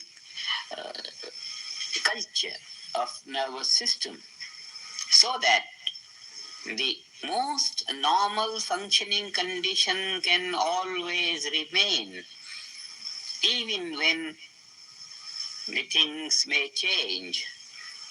When that shore and this shore have come together, doesn't matter if at one time the trees grow on this shore and at other time the wind roots out the trees and there is bare sand.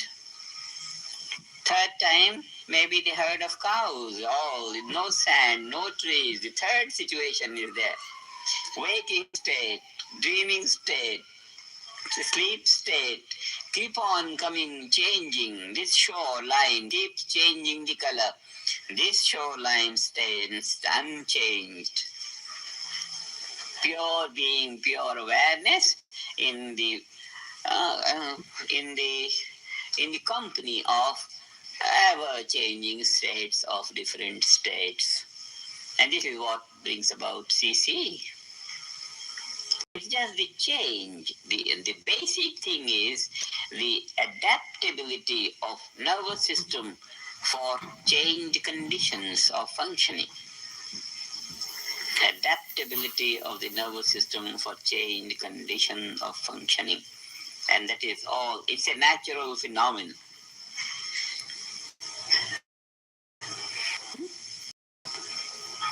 Go ahead.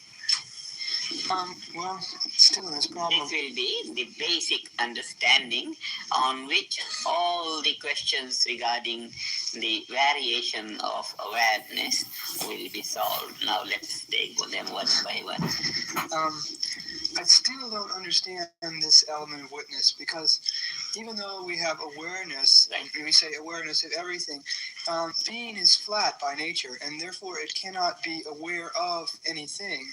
It is pure awareness itself. Right. Now, the only way I can resolve the argument is by saying that, in fact, cosmic consciousness is maintaining three states of consciousness. And that is, on the one hand, one of the relative states, waking, dreaming, or sleeping. The other hand is being, and simultaneous with being is being maintained on the level of the intellect, so that there is some ability to witness there. Because if you're asleep, for instance, and you have flat being and dead sleep, I just can't see an element of witnessing unless the intellect, the waking state intellect, is somehow there to some extent, and being is being maintained on that level of the intellect, so that the intellect can in fact make a judgment. Oh yes, I am asleep now, but yet I'm awake inside. If any aspect of waking is there, then it's not the transcendental fourth state, then it's the waking state. But how could somebody... The character of that awareness is not the character of waking state. That is the reason why it has been named a different state of consciousness. The very name fourth state of consciousness comes from the fact that it is nothing to do with any of these three states. If it had any likeness or any resemblance or anything to do with any of these, then it would have been put as an aspect of waking or dreaming or sleeping. but because its structure is absolutely non-relative. Its structure is only absolute. And that is the reason why we say, yes, that absolute starts to be with the relative. By virtue of what? Nervous system. By virtue of nervous system, the absolute being which was flat and couldn't do anything, it starts to be lively. It's lively, and it is along with any of these, doesn't matter, waking, dreaming, sleeping. That liveliness, it's liveliness. Now, the filament in a bulb. Now, the electricity, the moment you put on the switch, it just enlivens the filament. Enlivens the filament, and then that enlivened filament witnesses what is around it. Darkness is around it. It's all darkness around it. But it has not yet started to emit light, but the filament is lively. It's a lively filament. In one state, the filament is not lively. In another condition, filament is lightly, alive. In your physiology, you say hypothalamus. The hypothalamus is fully enlivened. The whole thing is fully enlivened. Nothing of that starts to function, but it's ready to jump into activity. Enlivened, fully enlivened state of hypothalamus. Just like the fully enlivened state of the filament. And then the same enlivened state of the filament starts to emit light. So, this enlivened state of the filament then starts to coexist with light in one condition. In the other condition, when the filament has not started to emit light, it is coexisting with darkness around it. It's only heat around it.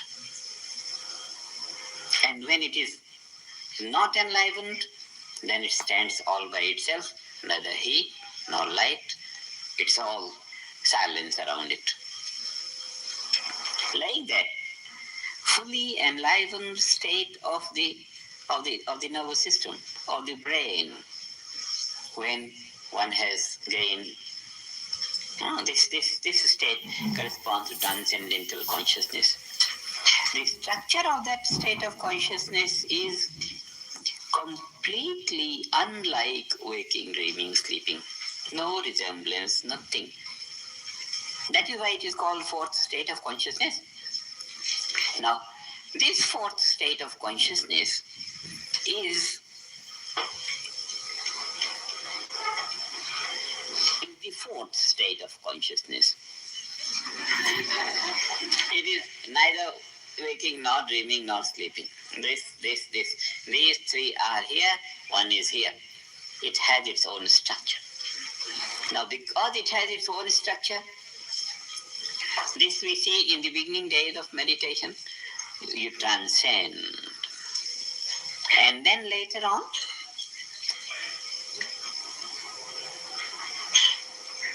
you are thinking in a very fine manner, and yet you know that awareness is not lost even when you are thinking in a finer manner. That means fine mental activity is capable of not eradicating that pure awareness, which is a state of non-activity. That means the nervous system is not yet capable of handling that fine mental activity at the time when it is maintaining that non-active state of pure awareness. This we say is uncultured state of nervous system. The child is uncultured. He can walk himself, but cannot take another child on him. It's tender. And later on, the child can walk and he can pick up another child and then both can walk together. It's more sturdy now, more sturdy child. Growth has been marked when the child can take another child on him and he can walk with both the child. The nervous system is tender when it can take only one state of awareness, only transcendental or only waking, then it's tender. It needs more strength. It needs more strength, needs more culture. It should be habituated to have both states of consciousness. And what makes the child capable of taking on another child? Just his own ability to walk. And he uses his ability to walk, and he walks, and he walks, and he walks, and he walks. And then by walking, he becomes capable of having another child and yet be capable of walking. The nervous system is exposed to that fourth state of consciousness. Yet repeated sequence of exposing the nervous system to radiate that awareness. Exposing. The nervous system becomes capable of having that and having this, having both together.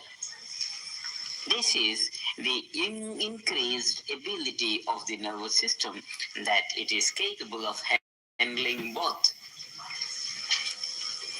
And when it is capable of handling both, the beauty is that by virtue of that unbounded awareness, he has that value of just being. The being. It can hold on to its being, the state of being. And by virtue of handling waking state of consciousness, the senses can function, mind can function, ego can function. Activity can be handled at the time when the non-action, state of non-action is maintained. Now, what has happened in this state? Nothing other than the natural structure of life has been enlivened to its full value. The natural structure of life is that underneath all changing values, there is non-changing value of being. The natural structure of life is that there is activity and there is non-activity of being. Being is all permeating, all pervading, and... Hi, this is John. Hi there. So is this Mr. Kitover? Yes. Hi there. Social Security, you ready for your hearing today? Yes, sir. Excellent. Judge will be with us momentarily. Thank you.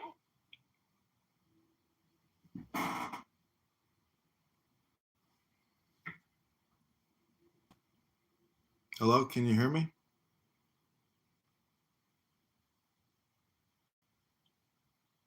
Hello? Activity is going on like that.